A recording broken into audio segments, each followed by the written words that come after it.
Morning guys, how's my favourite people doing, या फिर आपका वाला फेवरेट इंटर रिपीट करे तो well how's my juniors doing. I hope you all are doing super well and busy in your preparation of end semester exams. So here your savior is back with another amazing savior series called as one shot series.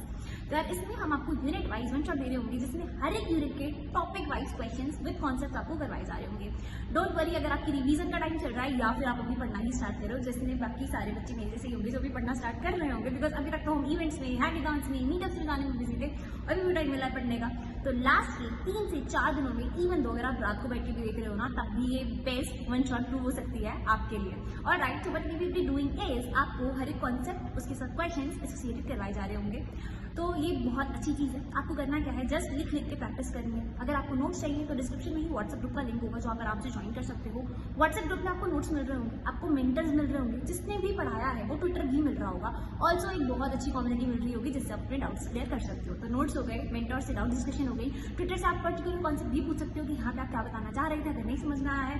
Also आपके साथ में जितने बच्चे पढ़ रहे हैं वो सब भी कनेक्टेड हैं। तो 20,000 प्लस की ऑडियंस व्हाट्सएप पे ऑलरेडी कनेक्टेड है, तो why not you join the groups and clear your doubts आराम से। नोट्स भी आपको वहीं पे मिल रहे होंगे। जितने भी टॉपिक्स इस वीडियो में कवर्ड हैं वो सारे मस्ट डू टॉपिक्स हैं। पूरा का पूरा सिलेबस नहीं करवाया जा रहा है यार, right, because syllabus is just so खिचपिच। जो सिलेबस में लिखते हैं वो एग्जाम में आता नहीं है, जो एग्जाम में आता है वो इस सिलेबस में लिखते नहीं है। तो वही यहाँ पे लिखा हुआ मिलेगा आपको, वही यहाँ पे पढ़ाया हुआ मिलेगा जो कि आपके एग्जाम में आता है। उन सारे टॉपिक्स की कौन से टाइम स्टैम्प पे क्या टॉपिक पढ़ाया जा रहा है लिस्ट भी आपको डिस्क्रिप्शन बॉक्स में मिल जा रही होगी, तो आप पर्टिकुलरली उस टाइम स्टैम्प पे क्लिक करके उस टॉपिक पे भी जंप ऑन कर सकते हैं। छोटा सा टारगेट रखा हुआ है 15,000 सब्सक्राइबर्स का। I hope you will people will be helping me to complete that. तो सब्सक्राइब बटन क्लिक कर दो, लाइक कर दो एंड अच्छे से कमेंट भी ड्रॉप करना यार। तुमसे 1 साल बड़ी नहीं हूँ, ज़्यादा बड़ी नहीं हूँ, तो बिल्कुल से ना प्यारी सी बहन की तरह लेते हुए अच्छी अच्छी चीज़ें बताना। कोई चीज़ अगर अच्छी नहीं लगती है तो आप इम्प्रूवमेंट भी बता सकते हो। We will surely try to get done with those things also. मुझे पता है मैं बहुत जल्दी जल्दी बोल रही हूँ क्योंकि ये मेरी क्लास का टाइम है एंड अभी जस्ट ब्रेक में आकर के आपको चीज़ें बताई जा रही हैं। ऑल द बेस्ट गाइज, आराम से करिएगा, एक एक क्वेश्चन आराम से आपको करवाया गया है। ऑल्सो इस वन शॉट के बाद भी, ठीक है, ये वन शॉट कैसी बनती होगी, 1.5 से 2 घंटे, 2.5 घंटे की 1 यूनिट की वन शॉट बनती होगी। If you want a complete one shot of all the 4 units in concisely 4 to 5 hours, तो आप नीचे ग्रुप का लिंक है उसे भी ज्वाइन कर सकते हो, जहाँ पे आपको एक एक क्वेश्चन पिछले एंड सेमेस्टर का करवाया जा रहा होगा हाथ पे करके at a very minimum cost. तो वो चीज़ भी आप ज्वाइन कर सकते हो। मैंडेटरी नहीं है, ये वाली यूट्यूब की वन शॉट भी पूरी एसेसिबल है, कंप्लीटली फ्री है। बट हाँ, अगर प्रीमियम कंटेंट चाहिए तो आप उसे भी ले सकते हो। एक 4 से 5 घंटे की वन शॉट को अगर आप 2 से 3 बार देख लेते हो तो कॉन्सेप्ट दिमाग में सेट हो जाएंगे और एग्जाम में बढ़िया से मार्क्स आ जाएंगे। तो सारे के सारे लिंक नीचे डिस्क्रिप्शन बॉक्स में है। Go through all the things and अच्छे से करके आइएगा। All the very best. Hi everyone, welcome to F50। I hope आप सब बढ़िया हो। सो आज will start with crystal structure. ठीक है, सो क्रिस्टल स्ट्रक्चर में जो टॉपिक्स हम कवर कर रहे होंगे, ठीक है, वो कुछ ये टॉपिक्स है। ठीक है, आप देख लो आराम से एंड ऑल्सो एकदम अच्छे से लेक्चर को एंजॉय करो। ठीक है, बहुत सारे विजुअल्स दिए हैं मैंने, क्योंकि ये चैप्टर को विजुअलाइज करना थोड़ा सा मुश्किल होता है। ठीक है, आप एक बार देख लोगे ना वीडियो को तो अपने आप वो याद होते रहेंगे। ठीक है, आप भूलोगे नहीं एग्जाम में। ठीक है, एक बार अच्छे से विजुअल्स को देख के अगर याद करोगे so it will help you a lot. ठीक है, चलो लेट्स स्टार्ट। सो जो पहला टॉपिक है हमारा वो है क्रिस्टल स्ट्रक्चर। ठीक है, क्रिस्टल स्ट्रक्चर समझने से पहले समझते हैं कि क्रिस्टल क्या है। ठीक है, मान लो कोई भी आपके पास कोई भी सॉलिड कुछ मटेरियल है, मान लो ये पेन है। ठीक है, तो ये पेन ही बहुत सारे क्रिस्टल से बने होते हैं। ठीक है, अब क्रिस्टल क्या होता है, क्रिस्टल एक 3D पैटर्न होता है। ठीक है, वो 3 डायमेंशनल होता है जो कि एक रेगुलर और रिपीटिंग होता है। मतलब कि मान लो कि एक बहुत सुंदर सा एक गार्डन है जो कि बिल्कुल अरेंज्ड है। ठीक है, उसमें एकदम प्लांट्स एंड जो फ्लावर्स होते हैं सब रेगुलर पैटर्न में रखे हुए हैं। ठीक है, रिपीटिंग पैटर्न में, जैसे बहुत सारे फ्लावर्स रिपीट कर रहे हैं। ठीक है, एक रेगुलर, एक अरेंज्ड, वेल अरेंज्ड एक गार्डन है, वैसा समझो एक क्रिस्टल। ठीक है, सो क्रिस्टल यही होता है कि crystal is a solid where atoms, ions या मॉलिक्यूल्स, मतलब ये जो हम बोल रहे हैं ना प्लांट्स, फ्लावर्स, उसको आप ऐसे समझो कि वो एटम्स, मॉलिक्यूल्स, आयंस है। ठीक है, उसको सुंदर तरीके से अरेंज्ड है। ठीक है, in a regular repeating 3D pattern. ठीक है, थ्रू आउट द सॉलिड, मतलब पूरे सॉलिड में ऐसे ये 3D पैटर्न है। ठीक है, इतना समझ में आ गया हमको। अब समझो जो हमारा नेक्स्ट चीज हमको पढ़ना होता है वो होता है लैटिस। ठीक है, अब लैटिस क्या होता है, कुछ नहीं, लैटिस बस इमेजिनरी पॉइंट्स होता है इन स्पेस। ठीक है। जैसे आपको यहाँ पे बहुत सारे ऐसे पॉइंट्स दिख रहा होगा, ठीक है। तो इन पॉइंट्स में पता है क्या होगा, इस पॉइंट्स में मैं 2 एटम रख सकती हूँ, 4 एटम रख सकती हूँ, कुछ भी रख सकती हूँ, ठीक है। मान लो ये पर्टिकुलर पॉइंट जो मैं यहाँ पे एरो से दिखा रही हूँ, ये पर्टिकुलर पॉइंट, ठीक है। तो इसमें मैं एटम्स रख सकती हूँ, तो मतलब ये पॉइंट मेरे को एटम का पोजीशन बता रहा है, ठीक है। तो लैटिस कुछ नहीं होता, lattice is an imaginary 3D arrangement of points, set of points, ठीक है, सेट ऑफ इमेजिनरी पॉइंट्स है लैटिस, ठीक है, in space where each point shows the position of atoms, ion or molecules in a crystal, ठीक है। ऐसे समझो, simple चीज है, लैटिस कुछ नहीं है, लैटिस एक इमेजिनरी सेट ऑफ पॉइंट्स है, ठीक है, एक अरेंजमेंट ऑफ पॉइंट्स है, ठीक है, जहां पे जो क्या बोलता है मेरे को, जो बताता है कि एटम्स, आयंस या मॉलिक्यूल जो भी है उनका पोजीशन क्या है। जैसे मान लो कि ये एक पर्टिकुलर पॉइंट है, यहाँ पे मैं 2 एटम रख सकती हूँ, 4 एटम रख सकती हूँ, तो ये पॉइंट मेरे को बताएगा कि एटम का पोजीशन यहाँ पे, ठीक है। इतना समझ में आ गया।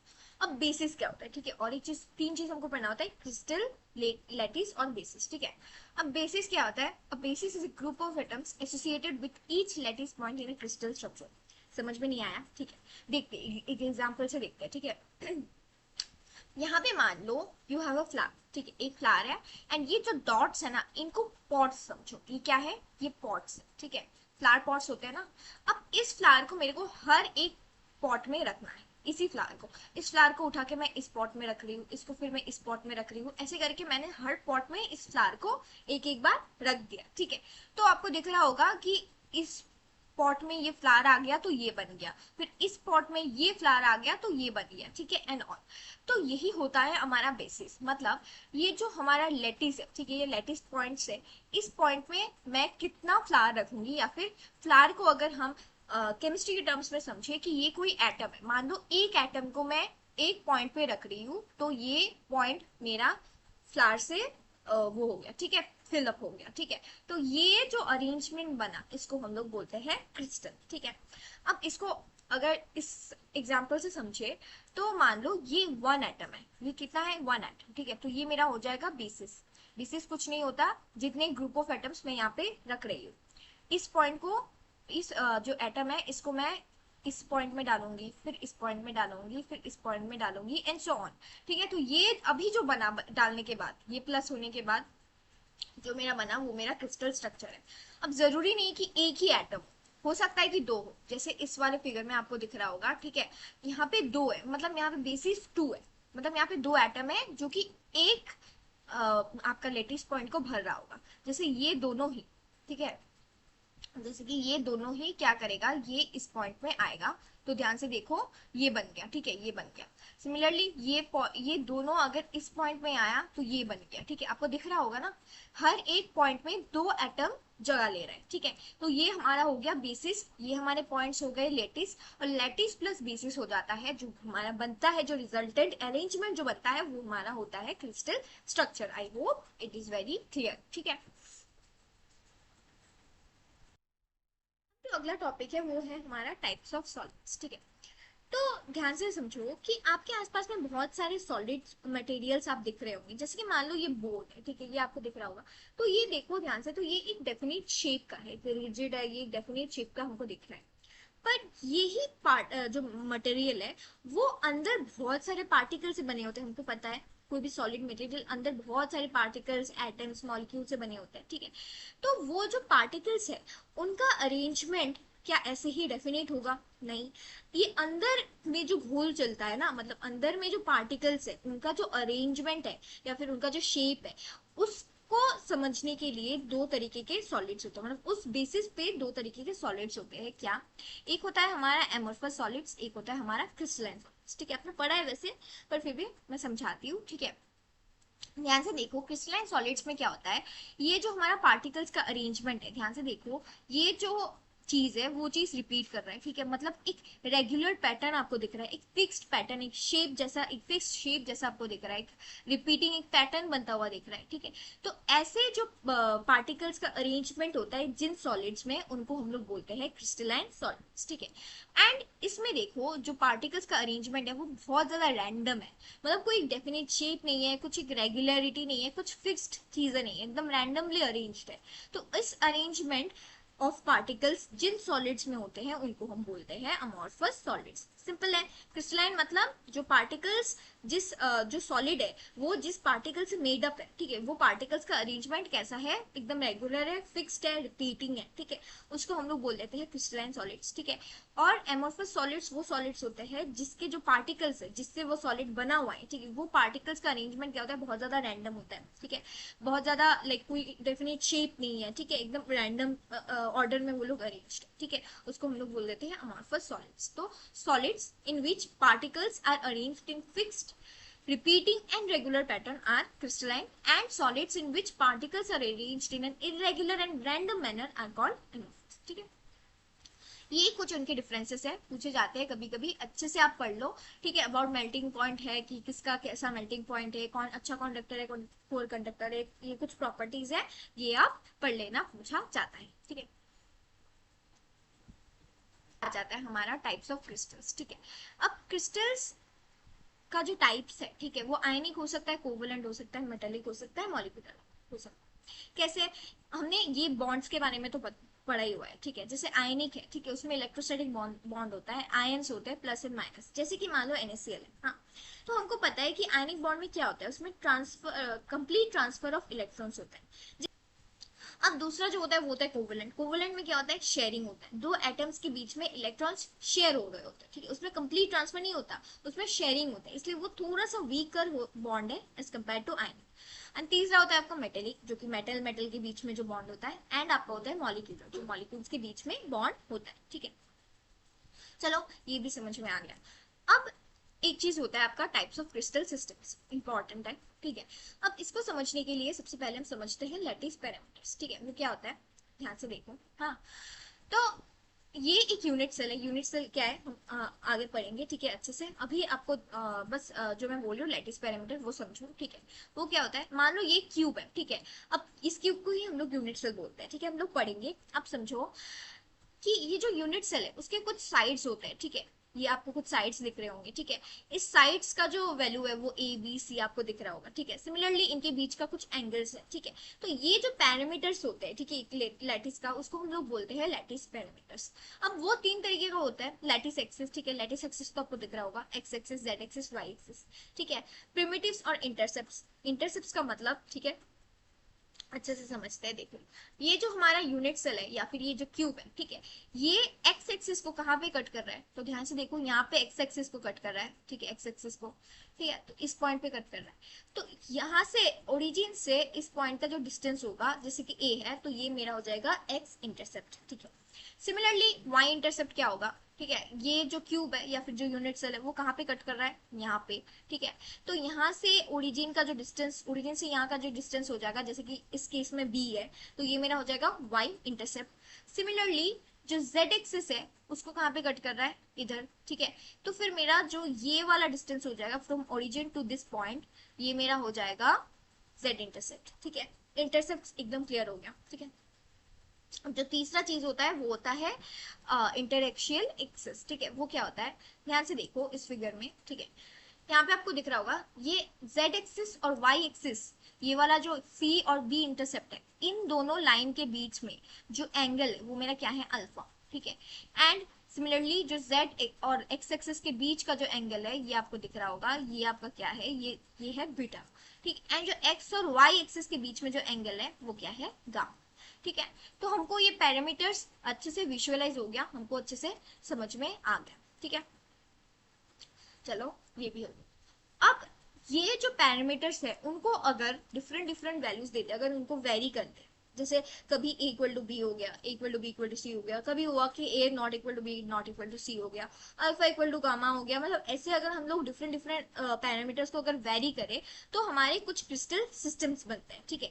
अब बहुत सारे बन सकते हैं, बहुत सारे परमुटेशन कम्बिनेशन हो सकता है, ठीक है, पर जो पॉसिबल होता है वो 7 क्रिस्टल सिस्टम होता है, ठीक है। ये 7 आपका क्रिस्टल सिस्टम होता है जो कि पॉसिबल होता है, ठीक है। यहाँ पे चेंजेस क्या है, एक्सिस में चेंजेस है, एंगल्स में चेंजेस है, ठीक है, इस हिसाब से इनका नाम है, ठीक है। अब ये याद रखना है, एंड याद रखने के लिए मैं एक ट्रिक बताऊंगी, ठीक है, कि एक शॉर्ट ट्रिक है, मेरे को भी मेरे टीचर ने बताया था, ठीक है। वो शॉर्ट ट्रिक क्या है, ध्यान से समझो। जैसे हम लोग कभी बोलते हैं ना कि वो सीटी मारती है, ठीक है। मान लो कोई एक लड़की जा रही है, उसने सीटी मार दिया आपको देख के, ठीक है, तो आप क्या बोलोगे, वो सीटी मारती है, ठीक है। तो इसको बस थोड़ा सा चेंज कर लो, क्या बोलोगे आप यहाँ पे, सीटी वो मारती है बोलना है, थोड़ा सा चेंज हो जाएगा, यहाँ पे क्या हो जाएगा, मातेरी है, ठीक है। बस याद रखने के लिए यहाँ पे मैं बोलूंगी सी, ठीक है, सीटी, ठीक है, सी टी, ठीक है, वो, सीटी वो, सीटी वो से सीटी वो हो गया, ठीक है। फिर हो जाएगा माँ, मारती है, पर यहाँ पे थोड़ा सा चेंज कर देंगे क्योंकि थोड़ा केमिस्ट्री रिलेटेड है तो एक्सेप्शन तो होगा। तो ये क्या हो जाएगा, माँ त री, ठीक है, सीटी वो मातरी है, ठीक है, सीटी वो मातरी है। बस ये याद रखना है। एंड आपको एक प्यारा सा सीक्वेंस याद रखना है, क्या, जीरो, सबसे पहले ये लिख लोगे, फिर आप लिखोगे 0 1 2 2 0 1, ठीक है। क्या लिखना है, 0 1 2 2 फिर से 0 1, ठीक है। अब ये सीक्वेंस मैंने क्यों लिखा है, ठीक है, सबसे पहले सारे को इक्वल टू लिख दो, equal to b equal to c equal to b equal to c, सारे को ये लिख लो। फिर उसके बाद ये जीरो है मतलब सारे इक्वल है, एक है मतलब एक यहाँ से शुरू होगा, ठीक है, एक क्रॉस है तो यहाँ पे एक क्रॉस ले दो, यहाँ पे दो क्रॉस है मतलब ये दोनों क्रॉस हो जाएंगे, ठीक है, यहाँ पे भी दोनों क्रॉस है तो ये भी दोनों क्रॉस हो जाएंगे, ठीक है, ये भी दोनों क्रॉस है तो ये भी दोनों क्रॉस हो जाएंगे, ओके। अब यहाँ पे फिर से जीरो है तो ये इक्वल हो जाएगा, एंड यहाँ पे एक है तो यहाँ पे एक को क्रॉस दे दो, ठीक है, हो गया। तो ये मेरा इस सीक्वेंस से याद आ गया। अब अल्फा बीटा गामा के लिए, ठीक है, पहले का तीन तो बिल्कुल सेम रहेगा, ठीक है, alpha beta, alpha equal to beta equal to gamma equal to 9, सब में ऐसे 90 90 लिख दो, ठीक है, ये तीनों के लिए सब कुछ सेम रहेगा, ठीक है। अब फिर उसके बाद इसके लिए थोड़ा सा आपको याद करना पड़ेगा, याद कर लेना, ये मोनोक्लिनिक बहुत ज्यादा हरामी है, ठीक है, मतलब बहुत ज्यादा गंदा है, ठीक है। तो वो क्या कर रहा है, मोनोक्लिनिक में थोड़ा सा याद करना है, क्या याद करना है, alpha equal to gamma equal to 90 होता है और बीटा क्या होता है, नॉट इक्वल टू 90, बस ये थोड़ा सा आपको याद करना है, ठीक है। एंड उसके अलावा सीधे आ जाओ हेक्सागोनल में, ठीक है, जंप करके आ जाओ हेक्सागोनल में लाइक अ मंकी, ठीक है, ऐसे जंप कर लो, जंप करके आ जाओ हेक्सागोनल में। अब हेक्सागोनल में आ गए आप तो इसको alpha equal to beta equal to 90 and कुछ हेक्सा, हेक्स मतलब कुछ 120 डिग्री का एंगल ऐसे याद आ रहा है ना, ठीक है। तो इसीलिए यहाँ पे एक एंगल क्या हो जाएगा आपका 120 और अल्फा बीटा क्या हो जाएगा 90, ठीक है, ये दोनों याद आ गया। अब ये दोनों के लिए क्या करोगे बताए, ये दोनों के लिए ध्यान से देखो, ये दोनों के लिए alpha not equal to beta not equal to gamma not equal to 90, मतलब ट्राई क्लिनिक के लिए सब कुछ नॉट इक्वल है, जैसे यहाँ पे भी ये वाला भी सब कुछ नॉट इक्वल था, तो ट्राई क्लिनिक के लिए सब कुछ ही नॉट इक्वल है, ये तो याद रह जाएगा ट्राई क्लिनिक से, ठीक है। अब रोम्बोहेड्रल के लिए क्या होता है, अगर मैं इसको क्या करूं, इसको मैं alpha equal to beta equal to gamma not equal to 90, ठीक है, अगर इक्वल टू दे दूं फिर तो ये सेम आ जाएगा इसके जैसा, हाँ, तो मेरे को कुछ तो डिफरेंस करना पड़ेगा, तो मैं क्या डिफरेंस करूंगी, इधर नॉट इक्वल टू 90 दे दूंगी, ठीक है। ये रोम्बोहेड्रल थोड़ा याद रखना पड़ेगा, एंड ये बाकी हेक्सा तो 120 थोड़ा सा हेक्सेक्स याद आ रहा है, ठीक है, एंड ये ट्राइक्लिनिक वाला तो टोटली नॉट इक्वल हो जाएगा। इतना ज्यादा नहीं पूछते हैं फिर भी पता हो इसलिए मैंने एक शॉर्ट ट्रिक आपको बता दिया है, ठीक है। तो ये कुछ आपके 7 क्रिस्टल सिस्टम्स होते हैं, ठीक है। अगर आपको विजुअलाइज करके देखना है तो आप ऐसे देख सकते हो, जैसे यहाँ पे सारे एंगल्स 90 है तो आपको दिख रहा होगा, एंड सारे साइड्स भी इक्वल है, ठीक है। टेट्रागोनल में क्या होता है, दो साइड इक्वल होता है, जैसे ये दोनों साइड आपको दिख रहा होगा इक्वल है, पर एक साइड डिफरेंट, और सारे एंगल्स तो 90 है, इसमें एंगल्स 90 नहीं है, दो एंगल 90 है एक एंगल नहीं है, तो आपको ऐसे करके डिफरेंट डिफरेंट चीजें यहाँ पे सिस्टम्स का विजुअलाइज हो रहा होगा, ठीक है। I hope it is clear, ध्यान से समझो, ठीक है। यूनिट सेल क्या है, अब जो हमारा नेक्स्ट टॉपिक है वो है यूनिट सेल, ठीक है। अब यूनिट सेल होता क्या है, ठीक है, सिंपल समझो कि आप एक वॉल बना रहे हैं, ठीक है, तो आप बहुत सारे ब्रिक से बनाओगे, ठीक है। तो हम लोग कंसिडर करते हैं एक ब्रिक, मान लो ये ब्रिक, ठीक है, ध्यान से देखोगे तो यही ब्रिक रिपीट हो रहा है, यही ब्रिक अगर आप देखोगे तो रिपीट हो रहा है, यहाँ पे यहाँ पे यहाँ पे, एंड फिर रिपीट होके वो पूरे वॉल को बना रहा है, ठीक है। यही ब्रिक है, बस एक ही ब्रिक है जो कि रिपीट हो रहा है, पर ये सबसे स्मॉलेस्ट पार्ट भी है जो रिपीट हो रहा है। कहने का मतलब कि ये पार्ट भी अगर मैं बोलूं कि ये दो ब्रिक है, ये भी तो रिपीट हो रहा है, ध्यान से देखो, ये भी तो रिपीट हो रहा है ना। पर मैं बोलूं कि सबसे स्मॉलेस्ट पार्ट कौन सा है जो रिपीट हो रहा है, तो सबसे स्मॉलेस्ट पार्ट कौन सा है मेरा, सबसे स्मॉलेस्ट पार्ट यही है, ठीक है, जो कि रिपीट हो रहा है, इससे स्मॉल पार्ट तो रिपीट ही हो रहा है ना, यही मेरा सबसे स्मॉलेस्ट पार्ट है जो कि रिपीट होके पूरे वॉल को बना रहा है। तो ये जो मेरा स्मॉलेस्ट पार्ट है इसको हम बोलते हैं यूनिट सेल, ठीक है, इसको हम लोग बोलते हैं यूनिट सेल। मान लो कि ये क्रिस्टल है, तो क्रिस्टल का सबसे स्मॉलेस्ट पार्ट जो खुद को रिपीट कर करके पूरे क्रिस्टल को बनाता है, वो स्मॉलेस्ट पार्ट को हम लोग बोलते हैं यूनिट सेल। ठीक है, बहुत ज्यादा इजी है। यहाँ पे ये लिखा है, imagine you are building a wall using bricks. ठीक है, each single brick is repeated again and again to make the full wall. ठीक है, in crystals the unit cell is like that single brick. It is the smallest part of the crystal which repeats itself in all directions. Her direction में ये खुद को repeat कर रहा है to make the whole crystal. ठीक है, सबसे सिंपलेस्ट एक्सप्लेनेशन है। अब यूनिट सेल का डेफिनेशन इधर लिखा है। अब उसके कुछ पार्ट्स होते हैं। ठीक है, क्या पार्ट्स होते हैं, देखो ध्यान से।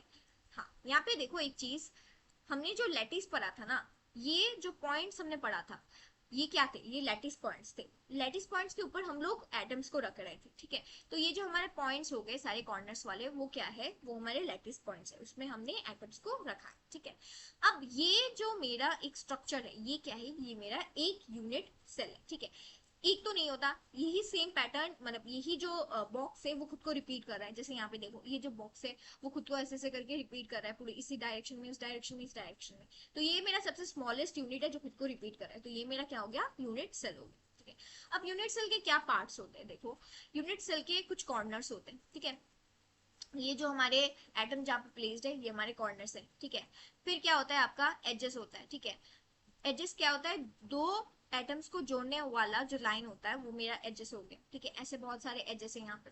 फिर मेरा हो गया फेस। फेस कौन सा है, फेस मेरा है जो फ्लैट स्ट्रक्चर आपको दिख रहा होगा। ठीक है, ध्यान से देखो, ये जो मेरा फ्लैट स्ट्रक्चर है, ये जो मेरा फ्लैट स्ट्रक्चर है, ये मेरा क्या है, ये मेरा है एक फेस। ठीक है, ऐसे ही मेरे दूसरे फेसेस भी है। ठीक है, बॉडी क्या है, ये जो अंदर वाला पार्ट है, यूनिट सेल का अंदर वाला पार्ट क्या हो गया, मेरा बॉडी। ये चार तरीके का पार्ट्स मेरे हो गए। अब ये चारों पार्ट्स में मैं एटम्स को प्लेस कर सकती हूँ। उस हिसाब से यूनिट सेल्स के दो टाइप्स होते हैं। क्या, एक होता है प्रिमिटिव, एक होता है नॉन प्रिमिटिव। सिंपल तरीके से समझो, प्रिमिटिव कौन सा होता है बताए, हमने अभी पढ़ा था सबसे स्मॉलेस्ट यूनिट जो खुद को रिपीट करता है वो यूनिट सेल होता है। अब बहुत सारे यूनिट सेल्स में जो सबसे स्मॉलेस्ट पॉसिबल यूनिट सेल होता है, बहुत सारे यूनिट सेल्स में, एक लैटिस में बहुत सारे यूनिट सेल्स है, उसमें भी सबसे स्मॉलेस्ट पॉसिबल जो यूनिट सेल है, ठीक है, उसको हम लोग कंसीडर करेंगे। एंड उसके सारे कोने में, सारे कॉर्नर्स में हम क्या करेंगे, एटम्स को प्लेस कर देंगे। अब जो हमारा यूनिट सेल बनेगा उसको हम लोग बोलेंगे प्रिमिटिव यूनिट्स। ठीक है, उसको हम लोग क्यूबिक भी बोलते हैं, सिंपल क्यूबिक हमने पढ़ा होता है। ठीक है, इसको हम लोग सिंपल क्यूबिक यूनिट सेल भी बोलते हैं, ये हमारा प्रिमिटिव होता है।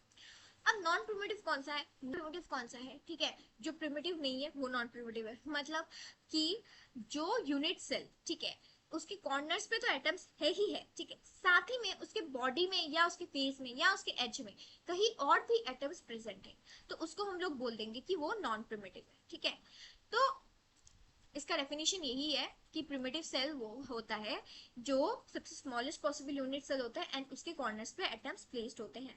नॉन प्रिमिटिव वो यूनिट सेल होते हैं जिसके कॉर्नर्स पे तो एटम्स होते ही है, साथ में उसके फेस में, उसके एजेस में कहीं और भी एटम्स प्रेजेंट होते हैं साथ ही में। ठीक है, अब ये प्रिमिटिव नॉन प्रिमिटिव के भी कुछ टाइप्स होते हैं। ठीक है, अब जो टाइप्स ऑफ यूनिट सेल्स होते हैं वो क्या होते हैं, ध्यान से देखो। पहला तो होता है हमारा सिंपल क्यूबिक। ठीक है, सिंपल क्यूबिक कौन सा होता है, जिसमें अभी हमने पढ़ा था, ठीक है, कॉर्नर्स में एटम्स प्लेस्ड होते हैं, ये होता है हमारा प्रिमिटिव। ठीक है, अब नॉन प्रिमिटिव में क्या क्या होता है, बॉडी सेंटर्ड होता है, फेस सेंटर्ड होता है, ठीक है, जिसमें कॉर्नर्स पे तो है ही है, साथ में बॉडी जो हमने बोला था ना, inside part of the unit cell, उसमें एक एटम होता है। फेस सेंटर्ड कौन सा होता है, जिसमें फेसेस अभी हमने पढ़ा था, ठीक है, फेसेस में एक एटम प्लेस्ड होता है, सारे फेसेस में, उसको हम लोग बोल देते हैं फेस सेंटर। ठीक है, अच्छे से डिटेल्ड वे में पढ़ेंगे सबको। और एक होता है हमारा एंड सेंटर। ठीक है, कोऑर्डिनेशन नंबर सिंपल चीज है, ध्यान से देखो, यहाँ पे आपको एक रेड कलर का एटम दिख रहा होगा। ठीक है, अब ये जो रेड कलर का एटम, ठीक है, वो डायरेक्ट टच में किस किस एटम के है, इसके है, इसके है, इसके है और इसके है। ठीक है, ये चारों जो ग्रीन एटम्स आपको दिख रहे होंगे, ठीक है, उनके ये जो रेड कलर का एटम है वो इनके डायरेक्ट टच में है, तो इसका कोऑर्डिनेशन नंबर क्या हो गया, 4। ठीक है, तो यही बोला है कि जो इसके nearest, the coordination number of a central atom in A crystal is the number of its nearest neighbours. इसके आसपास के नेबर्स के कितने सारे नेबर्स हैं, मतलब सिंपल समझो कि ये जो एटम है वो किस किस एटम्स के डायरेक्ट टच में है, जितने नंबर ऑफ एटम्स की वो डायरेक्ट टच में है, वो हो जाएगा उसका कोऑर्डिनेशन नंबर, ठीक है। तो अब सबसे पहले जो हम पढ़ने वाले हैं वो है सिंपल क्यूबिक यूनिट सेल, ठीक है। अब सिंपल क्यूबिक यूनिट सेल, ठीक है, क्या होता है, वो यूनिट सेल होता है जिसके कॉर्नर्स पे क्या होता है, एटम्स रखे होते हैं, ठीक है। अब उसके चार चीजें हम पढ़ेंगे, ठीक है। सबसे पहला है कोऑर्डिनेशन नंबर, वो थोड़ी देर बाद पढ़ते हैं हम लोग, ठीक है। सबसे पहले पढ़ेंगे हम number of atoms per unit cell equal to 1। अब ये कैसे आया, ठीक है, ध्यान से देखो, ये हमारा क्या है, ये हमारा एक यूनिट सेल है, ठीक है। ये हमारा क्या है, सिंपल क्यूबिक यूनिट सेल। क्यों? क्योंकि इसके कॉर्नर्स पे एटम्स रखे हुए हैं, ठीक है। अब इस यूनिट सेल में अगर ध्यान से देखो, ये जो एटम है, ठीक है, ये जो एटम आपको दिख रहा है, क्या आपको दिख रहा है इसका, इस एटम का कुछ हिस्सा बाहर है एंड कुछ हिस्सा इसका अंदर है।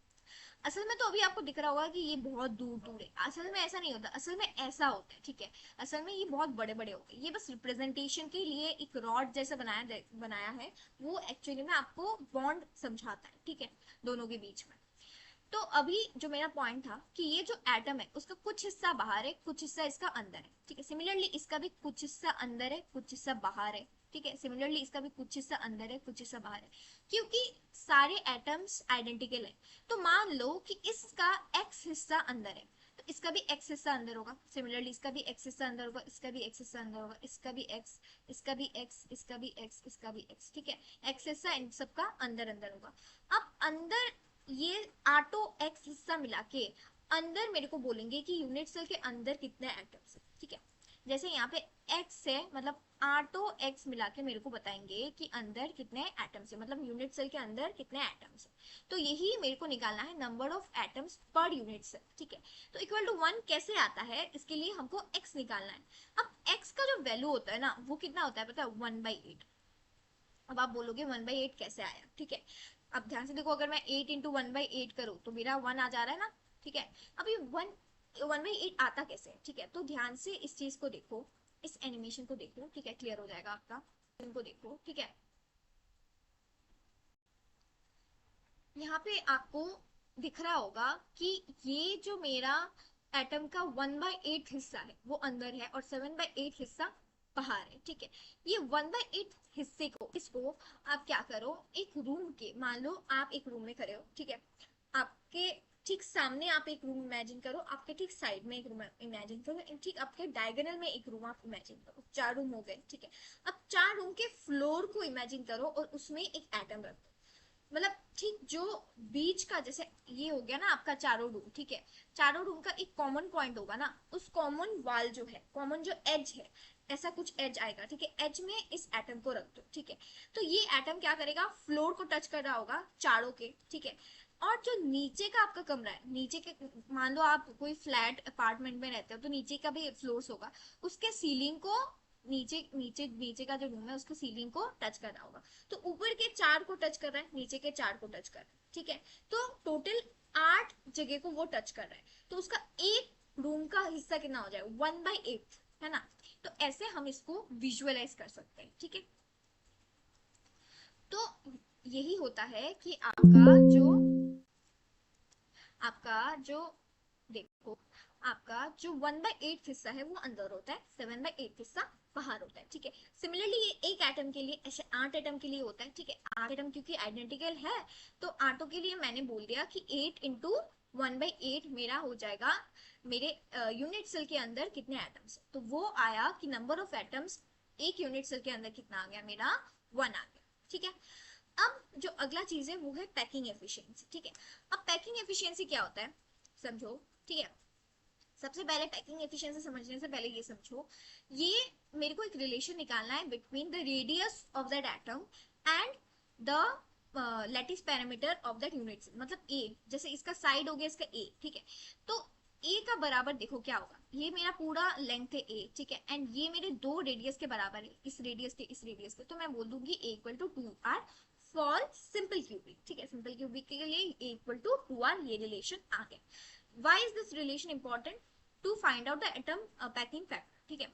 अब आपका पैकिंग फ्रैक्शन क्या होता है, कोई भी यूनिट सेल के अंदर कितना हिस्सा एक जो एटम्स है वो ऑक्युपाई कर रहा है, वो मेरे को बताता है उस यूनिट सेल का पैकिंग फ्रैक्शन। ठीक है, तो पैकिंग फ्रैक्शन जितना ज्यादा होगा उतना आप मान लोगे कि उतना ज्यादा ऑक्युपाई कर रहा है एटम्स। ठीक है, तो वो निकालने का जो फॉर्मूला होता है वो होता है volume of atoms in unit cell by volume of unit cell. ठीक है, सबसे पहले मैं क्या करूंगी, APF इज इक्वल्स टू, ठीक है, सबसे पहले मैं क्या करूँ, मेरे को निकालना है volume of atoms in unit cell. तो पहले मेरे को ये तो पता होना चाहिए ना कि यूनिट सेल के अंदर कितने एटम्स है। सिंपल क्यूबिक के लिए एक है, अभी हमने देखा था। ठीक है, कैसे आता है, एक है, मतलब यूनिट सेल के अंदर अंदर कितने एटम्स है, एक है। ठीक है, तो मेरा 1 आ गया, तो 1 एटम के लिए मेरे को वॉल्यूम निकालना है। ठीक है, अब वॉल्यूम कितना है, ठीक है, वॉल्यूम हमको पता है एटम का वॉल्यूम कितना होता है, स्पीयर होता है वो। ठीक है, तो इसका वॉल्यूम हो जाता है मेरा 4/3 पाई आर क्यूब। ठीक है, समझ में आ गया ये कैसे निकाला, एक एटम का वॉल्यूम लिखा और जितने एटम्स है उससे मल्टीप्लाई कर दिया। ठीक है, 1 एटम है तो 1, तो total volume of atoms in unit cell मिल गया divided by volume of unit cell. Unit cell का वॉल्यूम कितना होगा, यूनिट सेल का वॉल्यूम कितना हो जाएगा, A क्यूब। ठीक है, ये आ गया मेरा, ठीक है, साइड का क्यूब। ठीक है, ठीक है, ये आ गया। अब यहाँ पे रेडियस को क्या लिखते हैं, 0.5 है। ये कैसे आया पता है ना, इक्वल टू 2r है ना, तो इक्वल टू हाफ आर। ठीक है, इससे मेरा इक्वल टू 0.5 आर आ। ठीक है, इससे मेरा जो पैकिंग क्या कहते हैं, इसका पैकिंग फैक्टर आया वो कितना आया, ध्यान से देखो, यहाँ पे पाई आर क्यूब है। ठीक है, तो मेरा क्या कहते हैं, यहाँ से ए क्यूब चला जाएगा और बाकी सारे कॉन्स्टेंट्स आ जाएंगे। उसको मैं अगर सॉल्व करूंगी तो मेरा जो पैकिंग फ्रैक्शन आता है for a simple cubic structure वो आता है 0.5। इसको ही अगर मैं परसेंटेज में लिखूं तो मेरा पैकिंग एफिशिएंसी हो जाएगा। ठीक है, I hope this is clear. अब एक चीज रह गया था, कोऑर्डिनेशन नंबर। अब कोऑर्डिनेशन नंबर समझने के लिए एक चीज देखो। ठीक है, कोऑर्डिनेशन नंबर समझने के लिए ध्यान से एक चीज देखो। ठीक है, कोऑर्डिनेशन नंबर क्या था, हमने बोला था। ठीक है, कोऑर्डिनेशन नंबर कुछ नहीं है, कोऑर्डिनेशन नंबर वो नंबर होता है, कोई एक एटम किस किस एटम्स, मतलब कितने एटम्स के साथ वो डायरेक्ट टच में है, वो उसका हो जाएगा कोऑर्डिनेशन नंबर। ठीक, अब टॉप व्यू में अगर ध्यान से देखोगे तो ये जो रेड वाला एटम है वो मेरा कंसर्न पार्ट है। ठीक है, ये मेरा रेड वाला पार्ट जो है वो मेरा कंसर्न पार्ट है। ठीक है, उसका मेरे को निकालना है। अब उसके आसपास देखो वो किस किस एटम से डायरेक्ट टच में है, तो दो तो हमको अभी दिख गया, ये जो ग्रीन कलर के दो अभी हाईलाइट हुए, ये दो तो हमको दिख गया। अब ये तो एक नहीं होते, बहुत सारे होते हैं। ठीक है, ये जो रेड कलर का एटम है वो देखो ना आप ध्यान से। ठीक है, ये जो रेड कलर का एटम है, ये जो रेड कलर का एटम का कुछ हिस्सा अंदर है, कुछ हिस्सा तो इसका बाहर भी है, तो वो टच में तो बाहर के उससे भी है ना, तो बाहर के किससे है, देखो साइड में ये ड्रॉ हो गया। ठीक है, तो हमको अभी दिख रहा है कि ये जो रेड कलर का एटम है 4 एटम के साथ कनेक्टेड है। ठीक है, साथ ही में ये 3 डायमेंशनल है, तो फिर क्या होगा, वो z डायरेक्शन में भी कनेक्टेड होगा, ऐसे एंड ऐसे। ठीक है, तो इसका मतलब मेरे को समझ में आ गया कि ये रेड कलर का एटम जो डायरेक्ट टच में है वो 6 एटम से है। ठीक है, तो इसका कोऑर्डिनेशन नंबर कितना हो गया, 6 हो गया। ठीक है, अब जो अगला टॉपिक है हमारा वो है बॉडी सेंटर्ड यूनिट्स। अब बॉडी सेंटर्ड क्या होता है, नाम से समझ में आ रहा है, बॉडी मतलब कुछ नहीं, वो तो सेम होगा। ठीक है, वो तो कॉर्नर्स पे तो रखा ही होगा। ठीक है, इसके एटम्स तो कॉर्नर्स पे रखे ही होंगे, पर साथ ही साथ क्या होगा ना, इसके बॉडी के मतलब बॉडी मतलब यूनिट सेल का जो अंदर वाला पार्ट है, ठीक है, उसमें भी एक एटम होगा। ठीक है, अब इसका number of atoms per unit cell देखते हैं। ठीक है, तो ध्यान से देखो इसमें। ठीक है, ध्यान से ये वीडियो देखो। ठीक है, इस वीडियो में आपको दिख रहा होगा कुछ बॉडी सेंटर्ड यूनिट्स है। ठीक है, अब ध्यान से देखो, हमको ऑलरेडी पता है कि कॉर्नर्स में अगर 8 एटम रखे होते हैं तो सबका 1/8 पार्ट अंदर होता है। ठीक है, सब एटम्स का 1/8 पार्ट अंदर होता है, तो उसको हमने कैलकुलेट करके देखा कि 1/8 पार्ट ऑफ 8 एटम्स अगर अंदर है तो टोटल एटम अंदर कितने हो गए, 8। ठीक है, एक तो हमारा वहां से निकल गया, कॉर्नर एटम से हमारा एक निकल गया एटम। साथ ही में क्योंकि ये बॉडी सेंटर्ड है तो इसका मतलब इसके अंदर ऑलरेडी एक एटम प्रेजेंट है। ठीक है, तो यहाँ पे ध्यान से देखो, ऑलरेडी 1/8 एटम है। ठीक है, इस ये आठों एटम्स कंट्रीब्यूट करके मेरे को एक एटम दे रहा है। ठीक है, एंड ऑल्सो साथ ही में अंदर मेरा एक एटम प्रेजेंट है, तो मेरा total atoms inside the unit cell कितना हो गया, मेरा 2, 1 प्लस 1 2। ठीक है, मतलब 8 इंटू 1/8 जो कि 1 हो गया, plus 1 equal to 2 atom. I hope it is clear. ठीक है,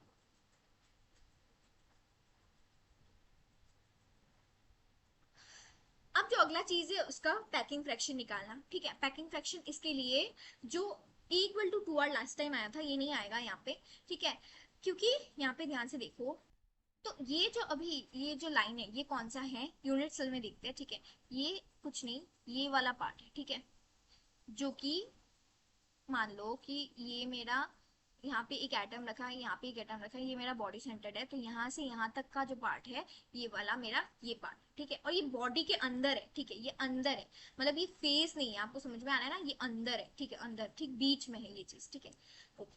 तो अभी ये चीज से मैं अगर इसको ड्रॉ करूँ, ठीक है, ज्वाइन करूँ, ध्यान से देखो, ये जो मेरा ट्राइंगल बन रहा है, अभी जो ये मेरा ट्राइंगल बन रहा है, ध्यान से देखो, ये तो मेरा ए है, ठीक है, ये समझ में आ गया, ये क्या है, ध्यान से देखो, ये क्या है, ये मेरा क्या है, ध्यान से देखो, ये तो मेरा एक फेस है ना, ये जो साइड है, ठीक है, ये साइड क्या है, ये साइड तो मेरा एक फेस ऑफ द क्यूब है, ठीक है, तो ये मेरा एक डायगोनल हो गया, ठीक है, ये मेरा फेस का डायगोनल हो गया। अब फेस का डायगोनल का वैल्यू कितना आएगा, ये तो ए और ए है, ठीक है, क्यूब है, तो इसको अगर मैं पाइथागोरस थ्योरम से इसका वैल्यू निकालू तो क्या आ जाएगा, ए स्क्वायर प्लस ए स्क्वायर मतलब रूट टू है, ठीक है, इसका वैल्यू तो मेरा रूट टू ए आ गया, ठीक है, रूट टू ए आ गया, इसको ही मैंने यहाँ पे ड्रॉ किया, इस फेस वाले को यहाँ पे ड्रॉ किया, इस वाले को मैंने यहाँ पे ड्रॉ किया, एंड ये वाला तो मेरा ए है, इसी ट्राइंगल को मैंने यहाँ पे ड्रॉ किया। अब करके मैंने क्या किया, इसको भी भूल जाओ, ठीक है, इसको कुछ एक नाम दे दो, ठीक है, कुछ एक नाम है इसका, मान लो ए, तो इस ए का वैल्यू फिर से पाइथागोरस थ्योरम से क्या आ जाएगा, रूट टू ए का स्क्वायर हो जाएगा, टू ए का स्क्वायर, ठीक है, प्लस ए स्क्वायर, तो मेरा कितना आ गया, रूट थ्री ए आ गया, ठीक है, तो ये जो वैल्यू आ गया ये मेरा रूट थ्री ए आ गया, मतलब बॉडी डायगोनल का वैल्यू रूट थ्री है, बॉडी डायगोनल का वैल्यू हमेशा रूट थ्री ए ही आता है, ठीक है। अब ये रूट थ्री ए किसके बराबर है, अगर मेरे को एक रिलेशन बनाना है तो ध्यान से देखो, ये यहाँ से यहाँ तक एक रेडियस जा रहा है, ठीक है, ये पूरा डायमीटर है मतलब टू आर, और फिर से यहाँ पे एक रेडियस जा रहा है, तो R plus two R plus R मतलब फोर आर, तो ये जो मेरा रिलेशन हो गया ये सबसे ज्यादा इंपॉर्टेंट है। ये तो बस मैंने समझाने के लिए आपको समझा दिया कि कैसे आ रहा है बॉडी डायगोनल वगैरह, पर जो याद रखना है वो ये four R equals to root three, ये इंपॉर्टेंट है, ठीक है। अब इस रिलेशन से फिर से पैकिंग फ्रैक्शन मतलब निकलेगा, ठीक है, कैसे, एपीएफ इक्वल्स टू, सबसे पहले मैंने वॉल्यूम वॉल्यूम लिख दिया एक एटम का, अब कितने सारे एटम्स है, दो, तो मैंने पूरे जो एटम्स है यूनिट सेल में उसका वॉल्यूम निकाल लिया, divided by volume of that unit cell, ठीक है। अब इसको मैंने पूरा कैलकुलेट किया, तो मेरा जो पैकिंग फ्रैक्शन आया तो वो कितना आया, 0.68 आ गया मेरा, ठीक है। I hope this is clear. Body centred का कोऑर्डिनेशन नंबर समझने के लिए, ठीक है, देखो ये एनिमेशन को देखो, ये मेरा बॉडी सेंटर्ड है, ठीक है। अब ध्यान से देखो, ये ऐसे बीच वाला है, देख रहा है ना आपको, ये बीच में एक एटम है, ठीक है, ये बीच वाला एटम किस किस एटम से वो डायरेक्टली कनेक्टेड है, देखो ध्यान से, सारे कॉर्नर एटम से वो डायरेक्टली कनेक्टेड है, तो सारे कॉर्नर एटम्स मतलब आटो, ठीक है, तो आटो से अगर वो कनेक्टेड है तो उसका कोऑर्डिनेशन नंबर क्या आ जाएगा, 8 आ जाएगा, ठीक है। I hope this is clear. अब जो हमारा नेक्स्ट यूनिट सेल है वो है face centred unit cell. Face centred में क्या होता है, ठीक है, सारे फेसेस में आपके जो एटम्स है वो रखे होते हैं apart from the corners, corners पे तो है ही, ठीक है, तो इसका number of units per unit cell आता है 4, ठीक है, कैसे, ध्यान से देखो, ये आपको दिख रहा होगा, हर एक फेस में एक एटम रखा हुआ है, ठीक है, आपको विजुअलाइज हो रहा होगा, ठीक है, हर एक फेस में एक एक एटम रखा हुआ है, ठीक है। अब ध्यान समझो, ठीक है, नंबर ऑफ यूनिट्स निकालने के लिए अब ध्यान से समझो,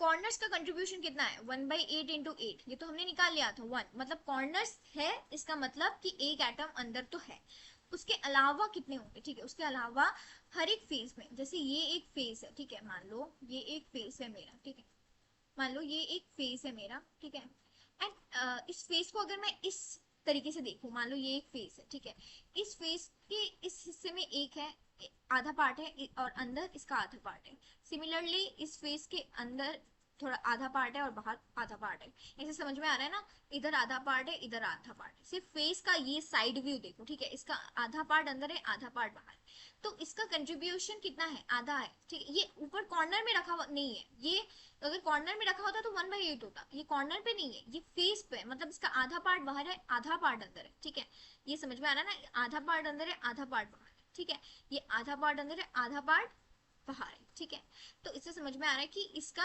1/2 हिस्सा अंदर है, और हमको अंदर वाला हिस्सा ही निकालना होता है, ठीक है। तो अंदर वाला हिस्सा निकल गया, तो मेरा 1/2 हिस्सा अंदर है और टोटल कितने एटम्स है, 6 है, ठीक है। तो यहाँ से मेरा आ गया 3। तो मेरा टोटल जो एटम्स है यूनिट सेल के अंदर वो कितने हो गए, वो हो गए 4, ठीक है। 3 + 1 4, ठीक है। अब ध्यान से देखो इसका कोऑर्डिनेशन नंबर क्या आएगा, ठीक है। कोऑर्डिनेशन नंबर निकालने के लिए सबसे पहले देखो ये मेरा है FCC, ठीक है। अब कोऑर्डिनेशन नंबर निकालने के लिए ध्यान से देखना, ठीक है। ये मेरा रेड एटम है, कंसर्न एटम, ठीक है। इस एटम जो फेस में है, ठीक है, फेस में ही वो चारों एटम्स के साथ कनेक्टेड है, चारों कॉर्नर्स वाले एटम्स के साथ अपने ही फेस में, ठीक है। अपने ही फेस में आपको दिख रहा होगा ना, अपने ही फेस में वो 4 एटम्स के साथ कनेक्टेड है, वो 4 एटम्स के साथ। तो यहाँ से इसका कोऑर्डिनेशन नंबर आ गया 4, ठीक है। अब ऑल्सो ये रेड कलर वाला एटम अगर ध्यान से देखो, यहाँ पे देखो, तो वो अंदर के जो 2 फेसेस है और ऊपर के फेस और नीचे के 2 फेस से भी वो कनेक्टेड है, वो रेड कलर वाला अच्छे से देखो, दिख रहा होगा, ठीक है। ये रेड कलर वाला साइड के 2 और ऊपर 1 और नीचे 1 मतलब से वो कनेक्टेड है। तो यहाँ से इसका कोऑर्डिनेशन नंबर 4 आ गया। अब जैसे ये अंदर है वैसे ही ये बाहर भी एक यूनिट सेल होगा जिससे वो कनेक्टेड है, ठीक है, जो कि थर्ड डायग्राम शो कर रहा है, ठीक है, थर्ड डायग्राम शो कर रहा है, ठीक है। तो यहाँ से भी इसका कोऑर्डिनेशन नंबर 4 आ गया। तो टोटल जो इसका कोऑर्डिनेशन नंबर आ गया वो कितना आ गया, ठीक है। 4 फ्रॉम इट्स साइड्स ओनली, ये इसका साइड है, ठीक है, ये एटम है, ठीक है, ये अपने चारों एटम्स के साथ कनेक्टेड है, ठीक है। फिर आ गया उसके अंदर, ठीक है, ये एटम आपको दिख रहा है ना, ये अंदर, ठीक है, अंदर ऊपर नीचे और ये दोनों साइड का 2 एटम, ठीक है, इससे भी वो डायरेक्टली कनेक्टेड है। एंड सिमिलरली ऐसा ही चीज बाहर भी हो रहा होगा क्योंकि बाहर भी यूनिट सेल है, ठीक है। तो इसका मतलब इसका टोटल जो कोऑर्डिनेशन नंबर आ जाएगा वो कितना आ जाएगा, 12 आ जाएगा, ठीक है। अब इसका जो एटॉमिक फ्रैक्शन है वो कैसे आएगा, इसका देखो ध्यान से। इसका तो फेस, अभी हमने फेस का डायगोनल निकाला था कि कितना आता है, ठीक है। फेस का डायगोनल कितना आता है, √2a आता है, ठीक है, ये हमने निकाला था, ठीक है, ये वाला √2a आता है, ठीक है। अब यहाँ पे एक एटम था, ठीक है, एंड अभी जो मेरा एटम है वो बॉडी पे नहीं है, वो फेस पे ही है, मतलब यहाँ पे ही है वो एटम, ठीक है। ये मैं एक फेस को ही कंसीडर कर रही हूँ, फेस में ये मेरा वो फेस सेंटर्ड एटम वाला है और ये जो कॉर्नर्स पे जो एटम्स है, ठीक है। तो सिर्फ इस लाइन में अगर देखूं मैं तो ये मेरा R हो गया, ये मेरा 2R हो गया, ये मेरा R है ना, क्योंकि ये एक साथ लगे हुए है ना। ये मेरा R हो गया, यहाँ ये वाला मेरा है, ऐसा ऐसा कुछ है, ठीक है। तो मेरे को यहाँ से समझ में आ रहा है ये मेरा R हो गया, ठीक है, ये मेरा 2R हो गया, ये मेरा और एक R हो गया, तो सिमिलरली 4R आ गया, ठीक है। 4R अभी मेरा क्या हो जाएगा, √2a आ जाएगा, ये रिलेशन इंपॉर्टेंट है, ठीक है। तो यहाँ से फिर मैंने निकाल लिया पैकिंग फ्रैक्शन। सिमिलरली यहाँ पे अभी जो एटम्स है वो कितने हैं, 4, फिर उसके जो आपका वॉल्यूम है उससे मल्टीप्लाई कर दिया डिवाइडेड बाय यूनिट सेल का वॉल्यूम, फिर मेरा जो आ गया वो आ गया 0.74, ठीक है, ये सबसे ज्यादा आता है, ठीक है, FCC में। सो आपका जो पैकिंग एफिशिएंसी वो 74% आती है, ठीक है। I hope it is clear. अब मैंने कंपैरिजन टेबल लगा दिया है, ठीक है, ताकि आपको अच्छे से समझ में आ जाए, ठीक है, कंफ्यूजन ना हो। एग्जाम से ठीक पहले देख रहे हो तो एक साथ ये अच्छे से देख के चले जाओ, ठीक है, अच्छा रहेगा आपके लिए।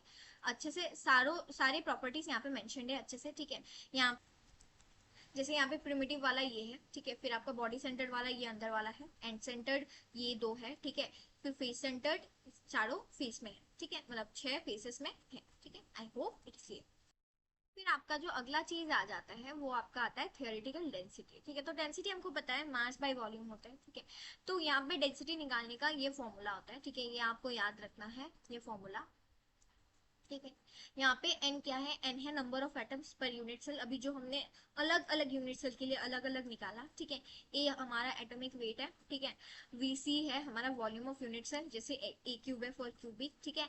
na हमारा एवोगेड्रोस नंबर है, ठीक है। तो ये फॉर्मूला आपको याद रखना है, ठीक है। जैसे फॉर एग्जांपल मेरे को क्रोमियम का निकालना है और क्रोमियम मेरा क्या है, BCC है, मान लो, ठीक है, कि वो बॉडी सेंटर्ड यूनिट सेल है, ठीक है।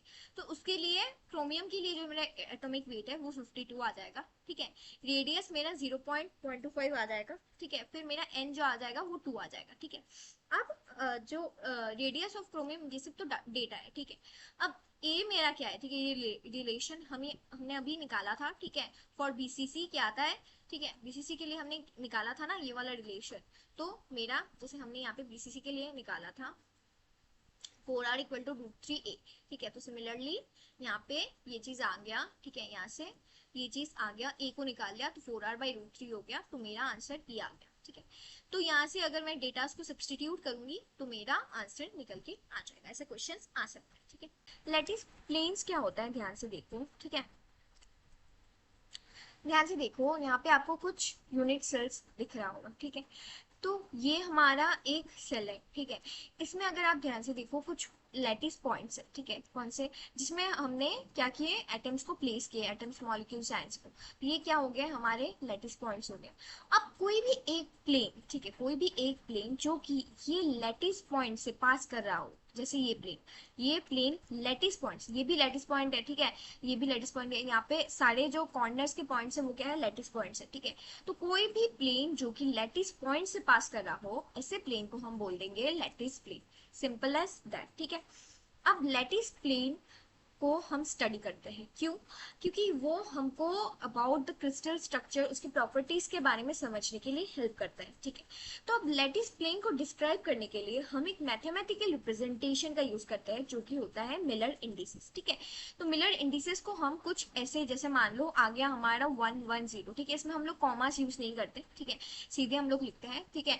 तो 1 1 0 आ गया, या फिर 0 1 1 आ गया, कुछ भी आ गया, ठीक है, मान लो 2 3 6 आ गया, ठीक है। तो ये जो पॉइंट्स है, ये हमको, ये जो हमारा लैटिस प्लेन है, ठीक है, उसका मिलर इंडिसेस हो जाएगा, ठीक है। वो कुछ नहीं है, वो एक मैथमेटिकल रिप्रेजेंटेशन समझ लो, जो कि आपका लैटिस प्लेन को डिस्क्राइब करने के लिए यूज किया जाता है, ठीक है।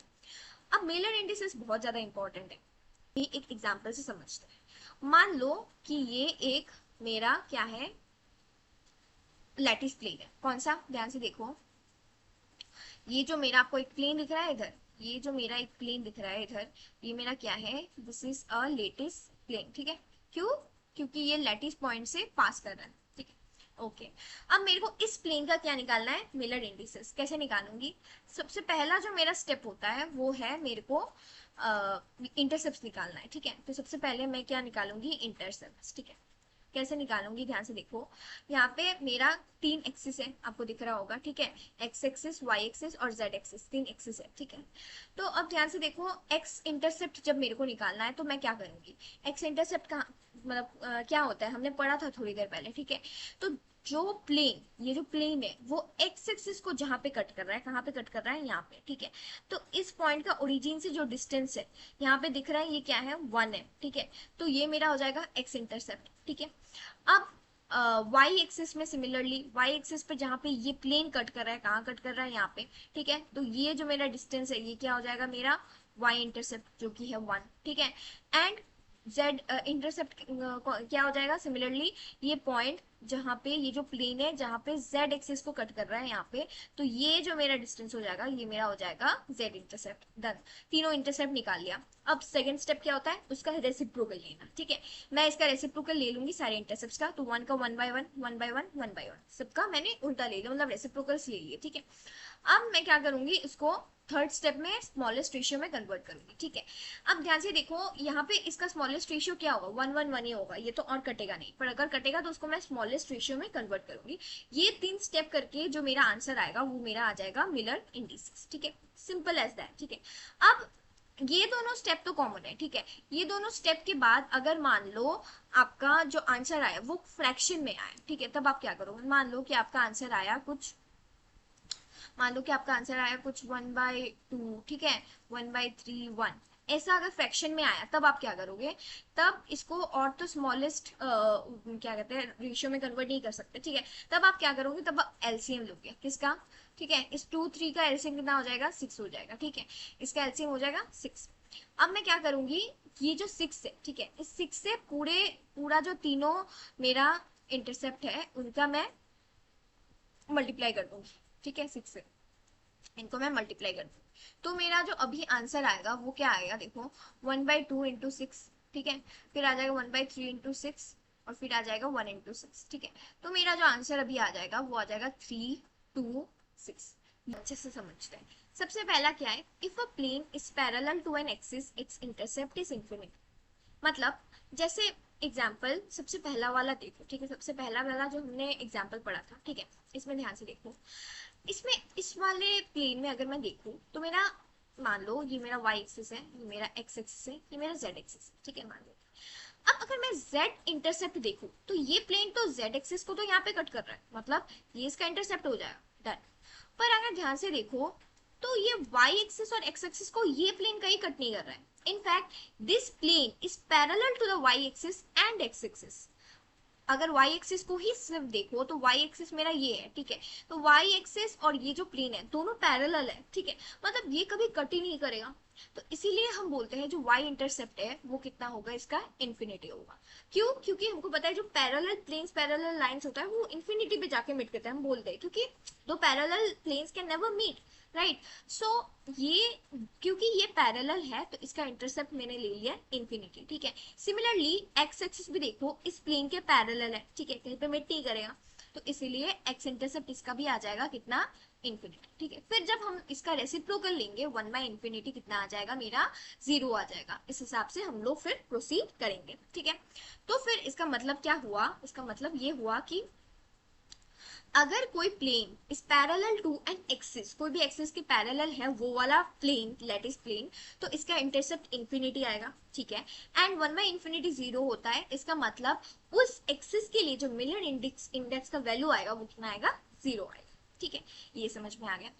अब जो नेक्स्ट पॉइंट है मेरा वो है if a plane cuts all 3 axis all indices will be non zero. जैसे कि ये एग्जांपल था, ये प्लेन तीनों एक्सिस को कहीं ना कहीं कट कर रहा है, तो इसका जो मिलर इंडेक्स आएगा वो क्या होगा, नॉन जीरो आएगा, ठीक है। हमने देखा इसमें 1 1 1 आता है, नॉन जीरो आना है, ठीक है। ये भी मेरा हो गया। अब मेरा जो थर्ड पॉइंट है वो है all equally spaced parallel planes have same Miller indices. मतलब कि जैसे फॉर एग्जाम्पल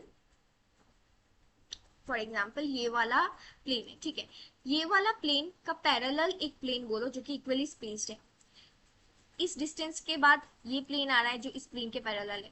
सिमिलरली इस सेम डिस्टेंस के बाद मान लो ये डिस्टेंस ए है, ये डिस्टेंस ए है, सेम डिस्टेंस के बाद एक और प्लेन आएगा, है ना, ये वाला प्लेन आएगा, ठीक है, जो कि पैरेलल स्पेस्ड है, ठीक है। तो ये तीनों जो प्लेन्स है, ठीक है, इनका मिलर इंडिसेस सेम आता है, ठीक है, इक्वली स्पेस्ड एंड पैरेलल, ठीक है, इतने डिस्टेंस में दोनों है एंड दे आर पैरेलल, तो सबके जो मिलर इंडिसेस आते हैं वो क्या आते हैं, सेम। तो इसीलिए पता है ये चीज कहाँ पे यूजफुल होता है, ठीक है, ये चीज यूजफुल होता है जब आपका कोई एक प्लेन हो जो कि ओरिजिन से पास कर रहा हो। अगर वो ओरिजिन से पास कर रहा हो तो उसका मिलर इंडिसेस 0 आएगा, मतलब मिलर इंडिसेस नहीं, सॉरी, सबसे पहला जब हम उसका इंटरसेप्ट निकालेंगे तो वो 0 आएगा। मान लो किसी ऐसा कोई एक पॉइंट आ रहा है, मान लो, ठीक है, 0 0, तो फिर ध्यान से देखो इसका जो वो होगा, इसका अगर मैं रेसिप्रोकल लूंगी तो ये तो इन्फिनिटी आ जा रहा है, तो फिर तो मिलर इंडिसेस ही इन्फिनिटी आ जाएगा, ठीक है। इस चीज को नहीं, मतलब ताकि वो नहीं आए तो हम क्या करते हैं, एक इक्वली स्पेस्ड यहाँ से ठीक बाद वाला, जैसे यहाँ पे एक पैरेलल प्लेन है, ठीक है, इससे जो नेक्स्ट प्लेन है जो कि इससे पैरेलल है उसको हम कंसीडर करके उस प्लेन का मिलर इंडिसेस निकालेंगे, और दोनों का क्योंकि मिलर इंडिसेस सेम आता है तो इसका निकाल के मैं बोलूंगी कि इस वाले प्लेन का जो मिलर इंडिसेस है वो कितना है, ये वाला है जो मैंने अभी निकाला है, ठीक है, समझ में आया। Negative indices are represented using a bar above the number.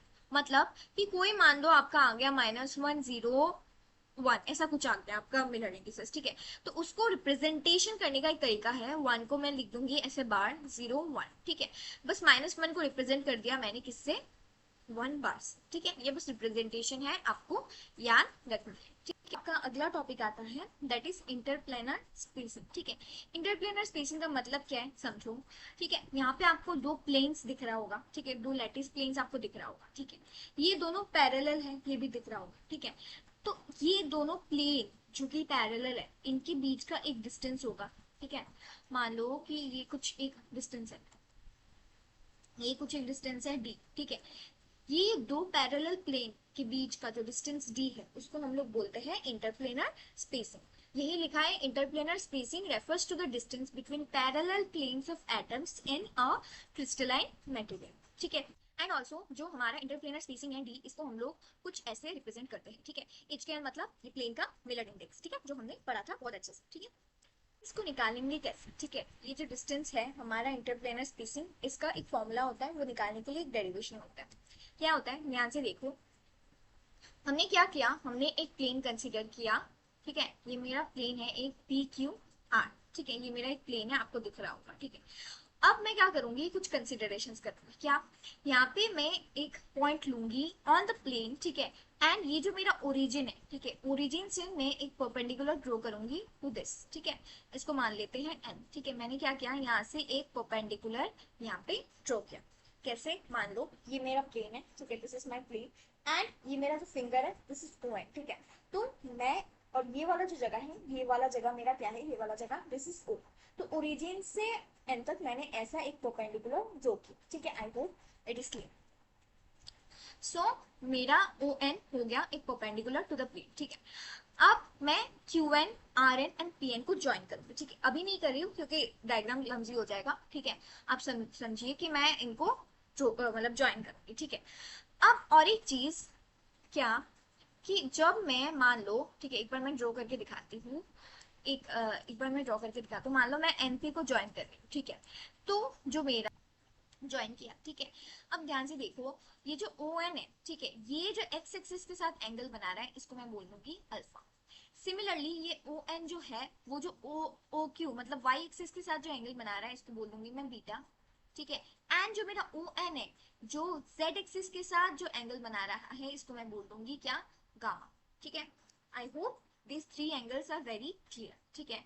अभी मैं ठीक है, इतना तो हमको समझ में आ रहा। अब ये हो गया हमारा डेरिवेशन, मतलब हमारा जो कंसीडरेशन वो है, ठीक है। अभी हमको ये डी फाइंड आउट करना है।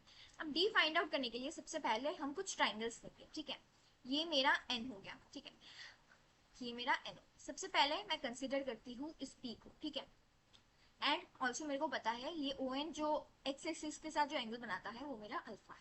अब इसी ट्राइंगल को अगर मैं अच्छे से ड्रॉ करूं तो ये कुछ ऐसा आएगा, ठीक है, ध्यान से देखो, ये मेरा ओ एन है, ठीक है, ये जो ओ एन पी एंगल है, ओ एन पी एंगल है, that is a right angle, ठीक है, ये मेरा क्या आ गया, ये एक राइट एंगल आ गया, ठीक है। एंड ध्यान से देखो, ये ओ एन एंड ओपी के बीच में जो एंगल है, ओ एन और ओपी के बीच में जो एंगल है वो क्या है, अल्फा है, ठीक है। अब इस राइट एंगल ट्राइंगल से क्या मैं कॉस अल्फा निकाल सकती हूँ, मेरा कॉस अल्फा क्या आ जाएगा, ध्यान से देखो, कॉस अल्फा क्या होता है, बेस बाई हाइपोटेन्यूज, ठीक है, बेस मेरा है ओ एन, ठीक है, बेस मेरा है ओ एन और हाइपोटेन्यूज मेरा है ओ, ठीक है, हाइपोटेन्यूज मेरा क्या है ओ, ओके। अब मैं दूसरा ट्राइंगल कंसीडर करूंगी, ठीक है, तो मैं अभी इसको मिटा देती हूँ ताकि आपको अच्छे से समझ में आए, ठीक है, ये तो आपको समझ में आ गया कि कैसे आया। अभी हम लोग दूसरा डायग्राम करते हैं, ठीक है, यहाँ पे मेरा एन है, कहीं सॉरी, यहाँ पे मेरा एन है, ठीक है। अब मैं क्या कंसीडर करूंगी इसको, ठीक है, ये ओ एन क्यू, तो मैं अगर यहाँ पे ओ एन क्यू को ड्रॉ करूँ तो सेम, ये मेरा ओ हो गया, ठीक है, ये मेरा एन हो गया, ये मेरा क्यू हो गया, ठीक है, ये मेरा राइट एंगल है। एंड सिमिलरली ओ एन और ओ क्यू, यानी कि ओ एन जो वाई एक्सिस के साथ जो एंगल बना रहा है वो मैंने बोला था कितना है, बीटा, तो ये मेरा हो जाएगा बीटा, ठीक है, तो मेरा आ जाएगा cos beta is equals to same O N by O Q, ठीक है। अब सिमिलरली मैं तीसरा वाला करूंगी, ठीक है, तीसरा वाला कर लेते हैं। अब जो मेरा तीसरा वाला होगा वो क्या होगा, ध्यान से देखो, तीसरा वाला क्या होगा, आर के साथ मैं इसको ज्वाइन कर रही हूँ, ठीक है, ऐसे समझ लो, ठीक है, मैं अगर इसको काटूंगी तो ये कट जाएगा, इसलिए मैंने ऐसे थोड़ा टिल्ट करके बनाया है, तो ये ओ एन आर हो गया मेरा, ठीक है, ये कौन सा ट्राइंगल हो गया, ओ एन आर।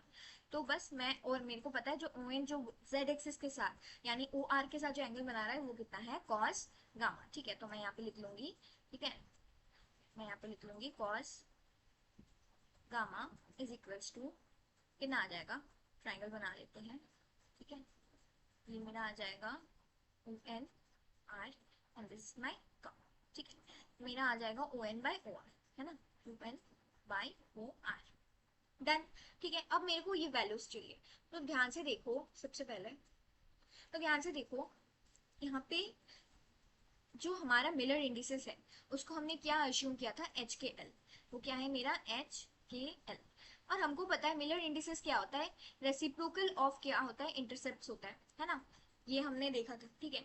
तो अगर इसका रेसिप्रोकल करो, मिलर इंडिसेस का रेसिप्रोकल करो, तो मेरे को इंटरसेप्ट मिल जाएगा, क्योंकि मिलर इंडिसेस क्या होता है, रेसिप्रोकल ऑफ इंटरसेप्ट होता है। तो अगर मैं मिलर इंडिसेस का रेसिप्रोकल ले लूँ तो मेरे को इंटरसेप्ट मिल जाएंगे, है ना। तो इसको अगर मैं रेसिप्रोकल ले लूँ तो मेरा आ जाएगा 1/h 1/k 1/l, ठीक है। अगर ये मेरा क्या कहते हैं, ये अगर मेरा इंटरसेप्ट है और इसका मैं रेसिप्रोकल लूंगी तो h k l, तो मेरा मिलर इंडिसेस आ जा रहा है, समझ में आया, ठीक है। तो अभी ये मेरे आ गए इंटरसेप्ट। अब क्योंकि ये एक यूनिट सेल है तो इसका लेटिस पैरामीटर abc होता है, ठीक है। तो इस 1 को मैं यहाँ पे लिख दूंगी a, ठीक है। इस 1 को मैं लिख दूंगी a, और ये मेरा हो जाएगा b, और ये हो जाएगा c, ठीक है। अब ध्यान से देखो, जो मेरा इंटरसेप्ट आ गया, जो मेरा इंटरसेप्ट आ गया वो क्या आ गया, मेरे इंटरसेप्ट आ गए a/h, ठीक है, b/k और c/l, ठीक है। अब ध्यान से देखो, ये OP क्या है, ये OP ही मेरा इंटरसेप्ट है ना। ये जो OP है, ठीक है, ये OP क्या है, ये OP मेरा x इंटरसेप्ट है ना। यहाँ पे ये प्लेन कट कर रहा है, ठीक है। तो मेरा OP क्या हो गया, x इंटरसेप्ट हो गया। मेरा OP कितना आ गया, a/h, ठीक है। एंड सिमिलरली मेरा OQ अब क्या आ गया, ये जो OQ है, ये OQ क्या आ गया मेरा, ये OQ आ गया मेरा y इंटरसेप्ट, ठीक है। तो मेरा आ गया OQ is equals to b/k। And similarly मेरा जो OR आ गया, OR क्या आ गया मेरा, z इंटरसेप्ट, OR आ गया मेरा c/n, ठीक है। अब बस कुछ नहीं, मैं इन तीन वैल्यूज को सब्स्टिट्यूट कर दूं यहाँ पे, तो मेरा आ जाएगा, ठीक है, ON/OP। ON क्या है मेरा, यस, ON क्या है, ध्यान से देखो, ON मेरा क्या है, D, है ना। यही मैंने बोला था कि यही मेरा इंटरप्लेनर स्पेसिंग है और यही मेरे को निकालना है, ठीक है। तो मेरा ON/OP, OP क्या है मेरा, a/h, तो ये मेरा हो जाएगा d/a/h, है ना। ये मेरा हो जाएगा d/a/h, तो h ऊपर भेज देती हूँ, dh/a। ये मेरा क्या आ जाएगा, सेम d, और OQ मेरा क्या है, b/k, तो मेरा हो जाएगा p/k, k को मैं ऊपर ले रही हूँ, ठीक है। सिमिलरली ये मेरा हो जाएगा d/OR है c/l, तो ये मेरा आ जाएगा c, ठीक है। अब अब मेरे को एक चीज पता है क्या, कि डायरेक्शन ऑफ कोसाइन से हमको पता होता है कि जो cos square alpha plus cos square beta plus cos square gamma is equals to 1, ठीक है। तो अगर मैं फॉर्मूला में इसको बिठाऊं तो मेरा cos स्क्वायर अल्फा क्या आ गया, ये आ गया d²h² ठीक है। ये आ गया d²h² प्लस ये आ गया d²b²k², ठीक है। ये आ गया d²c²l² इज इक्वल्स टू 1। तो अभी जो अब मैं क्या करूंगी, यहाँ से d² को कॉमन ले लेती हूँ, तो मेरा आ जाएगा h²/a² plus k²/b² plus l²/c² is equals to 1। यहाँ से मेरा d² क्या आ गया, d² आ गया 1/, ठीक है, यहाँ पे आ गया h²/a² plus k²/b² plus l²/c², ये आ गया, ठीक है। तो अब मैं इसको d को क्या लिख सकती हूँ, d को कुछ नहीं, इस चीज का अंडर रूट हो जाएगा नीचे का, ठीक है। तो ये 1/√ऑफ, ठीक है। तो रूट ऑफ को मैं अभी के लिए ऐसे लिख दूँ, एक काम करती हूँ अगले पेज में ही लिखती हूँ।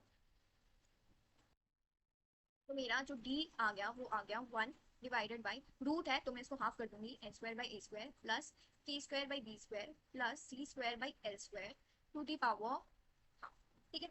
ये आ गया। अब ध्यान से देखो, क्यूबिक के लिए हमको पता है, जो मेरा क्यूबिक यूनिट सेल होता है, ठीक है, उसके लिए क्या होता है मेरा a = b = c होता है ना। तो मैं अगर यहाँ पे तीनों को इक्वल कर दूँ तो मेरा d क्या आ जाएगा, ध्यान से देखो, d आ जाएगा मेरा, ठीक है, h²/a², तीनों को मैं a² अगर मान लेती हूँ तो नीचे मेरा a² आ जाएगा, ठीक है। मेरा ये आ जाएगा h² plus k² plus c², ठीक है, एंड इसका to the power half, and नीचे का मेरा आ जाएगा क्या, a² to the power half, जो कि a हो जाएगा, है ना। तो मेरा यहाँ से आ जाएगा, ये a ऊपर चला जाएगा, तो मेरा आ जाएगा a/, ठीक है, h² plus k² plus l² to the power half. ये क्यूबिक के लिए जो इंटरप्लेनर स्पेसिंग है उसका आंसर है, ठीक है। इसी तरह आप दूसरे के लिए भी बना सकते हो, जो दूसरे क्रिस्टल सिस्टम्स है उनके लिए जो a b c का अलग अलग वैल्यू डाल के आप निकाल सकते हो, ठीक है। अब जो नेक्स्ट टॉपिक है हमारा वो है ब्रैग्स लॉ, ठीक है। अब ब्रैग्स लॉ क्या कहता है उससे पहले समझते हैं लेव या लेव जो भी नाम है उनका, ठीक है, साइंटिस्ट का नाम है। लेव डिफ्रैक्शन क्या होता है, सिंपल है। लेव डिफ्रैक्शन क्या होता है, जब भी कोई एक्सरे का बीम, ठीक है, जब भी कोई एक्सरे एक क्रिस्टल के ऊपर आके इंसिडेंट होता है, तब क्या होता है, वो रेस बहुत सारे डायरेक्शंस पे स्केटर हो जाता है, जैसे आपको यहाँ पे दिख रहा होगा, ठीक है, ये बहुत सारे डायरेक्शंस में स्केटर होते हैं।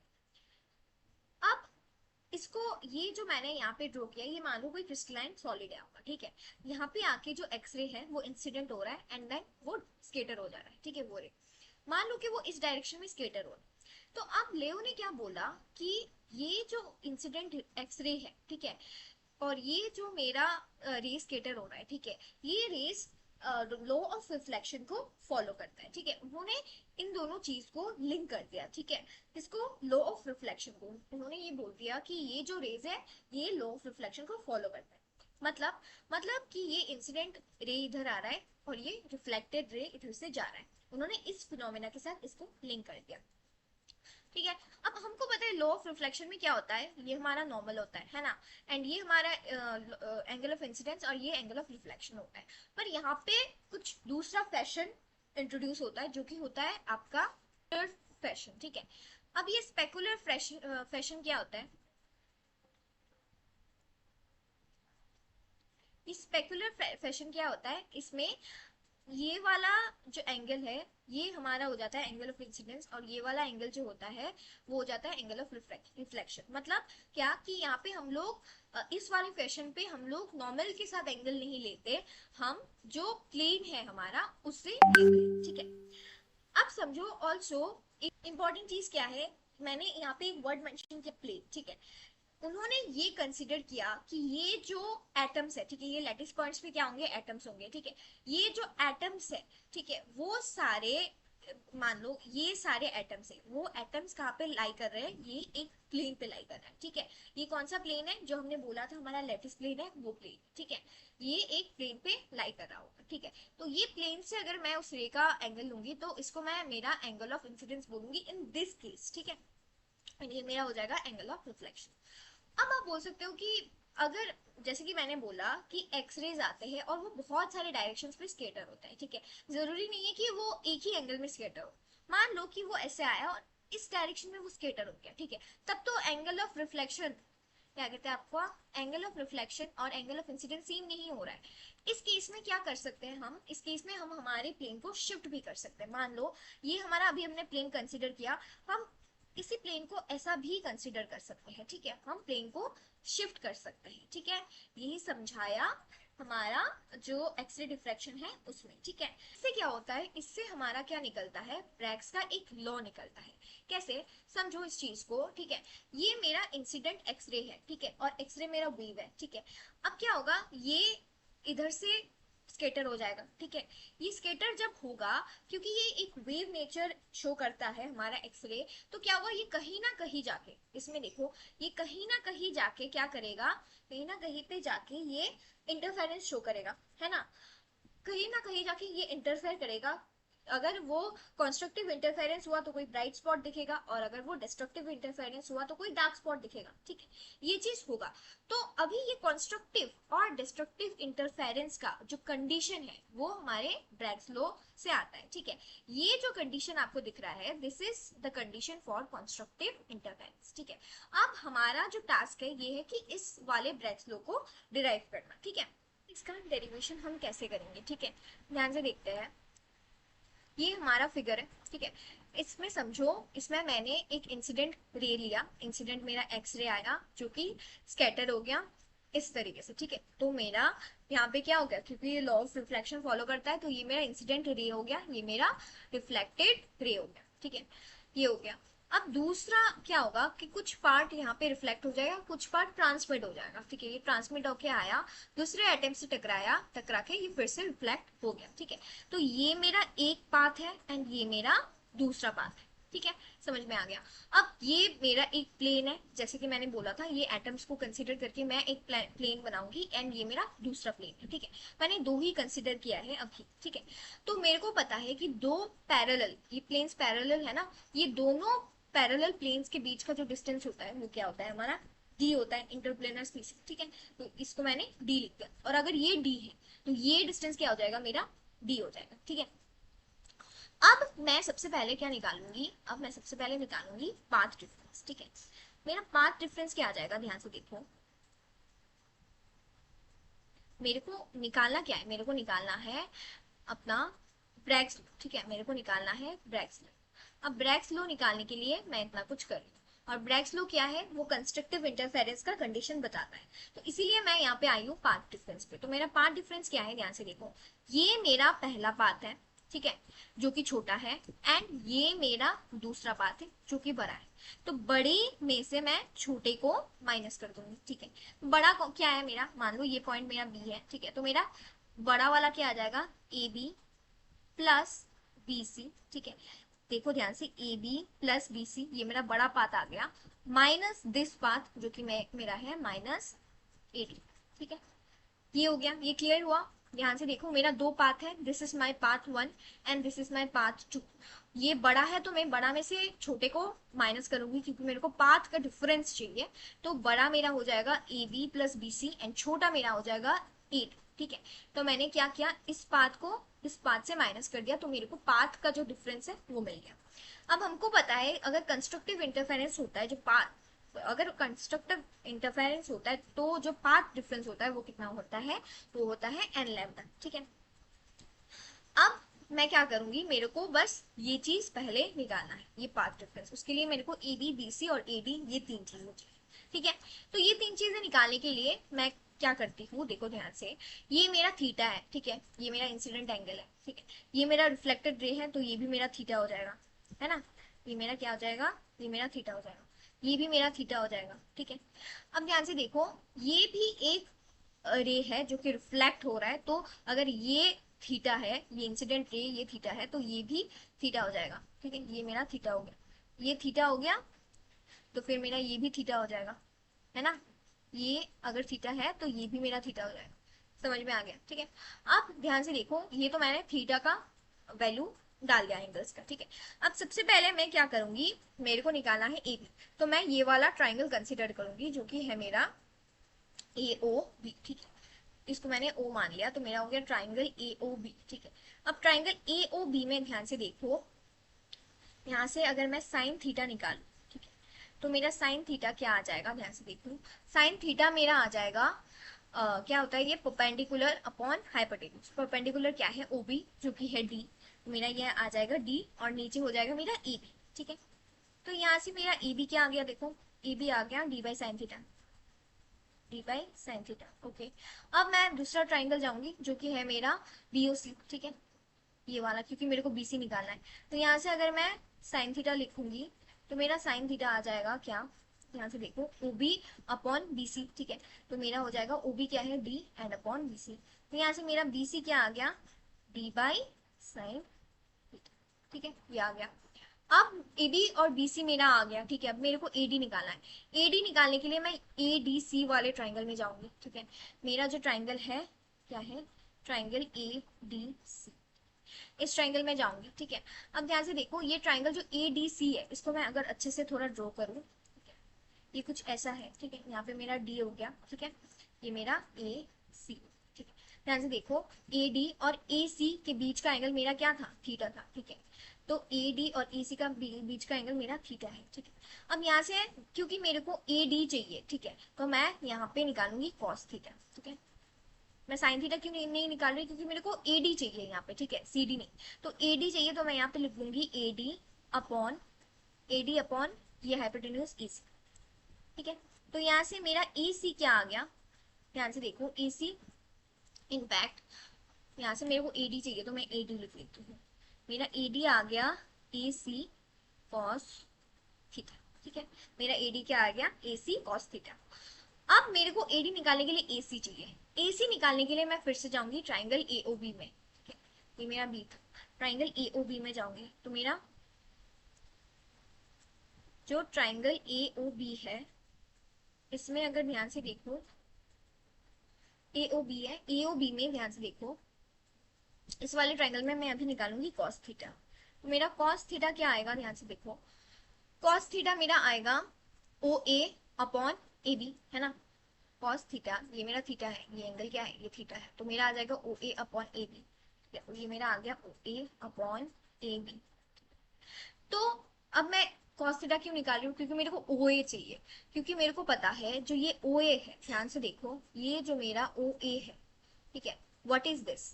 This is nothing but AC का आधा, है ना। ये पूरे AC का आधा है OA, ठीक है, क्योंकि ये दोनों ट्राइंगल क्या है, सेम है ना। ये थीटा है, ये थीटा है, हमने किया था, ठीक है। तो ये OA क्या है मेरा, अगर मैं इसको AC बोलूँ तो AC क्या हो जाएगा मेरा, 2 टाइम्स OA, है ना। ये AC क्या हो जाएगा, 2 टाइम्स OA, ठीक है। तो इसीलिए मैंने यहाँ पे OA निकाल लिया, ठीक है। तो यहाँ से अगर मैं OA को लिखूँ तो मेरा OA क्या आ जा रहा है, OA आ जा रहा है AB cos थीटा, ठीक है। AC equal to 2 times OA, है ना।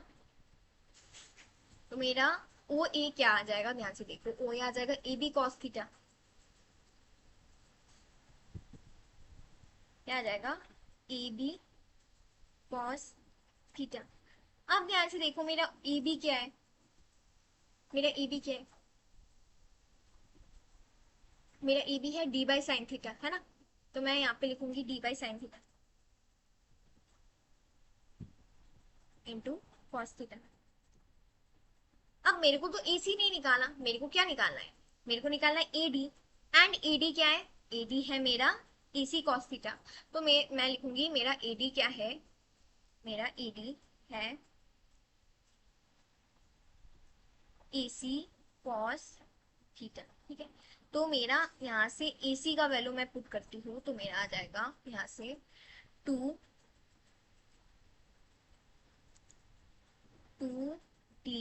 ठीक है, नीचे साइन थीटा कॉस थीटा, ये तो मेरा आ गया AC और इधर एक कॉस थीटा है तो मैं लिखूंगी कॉस थीटा।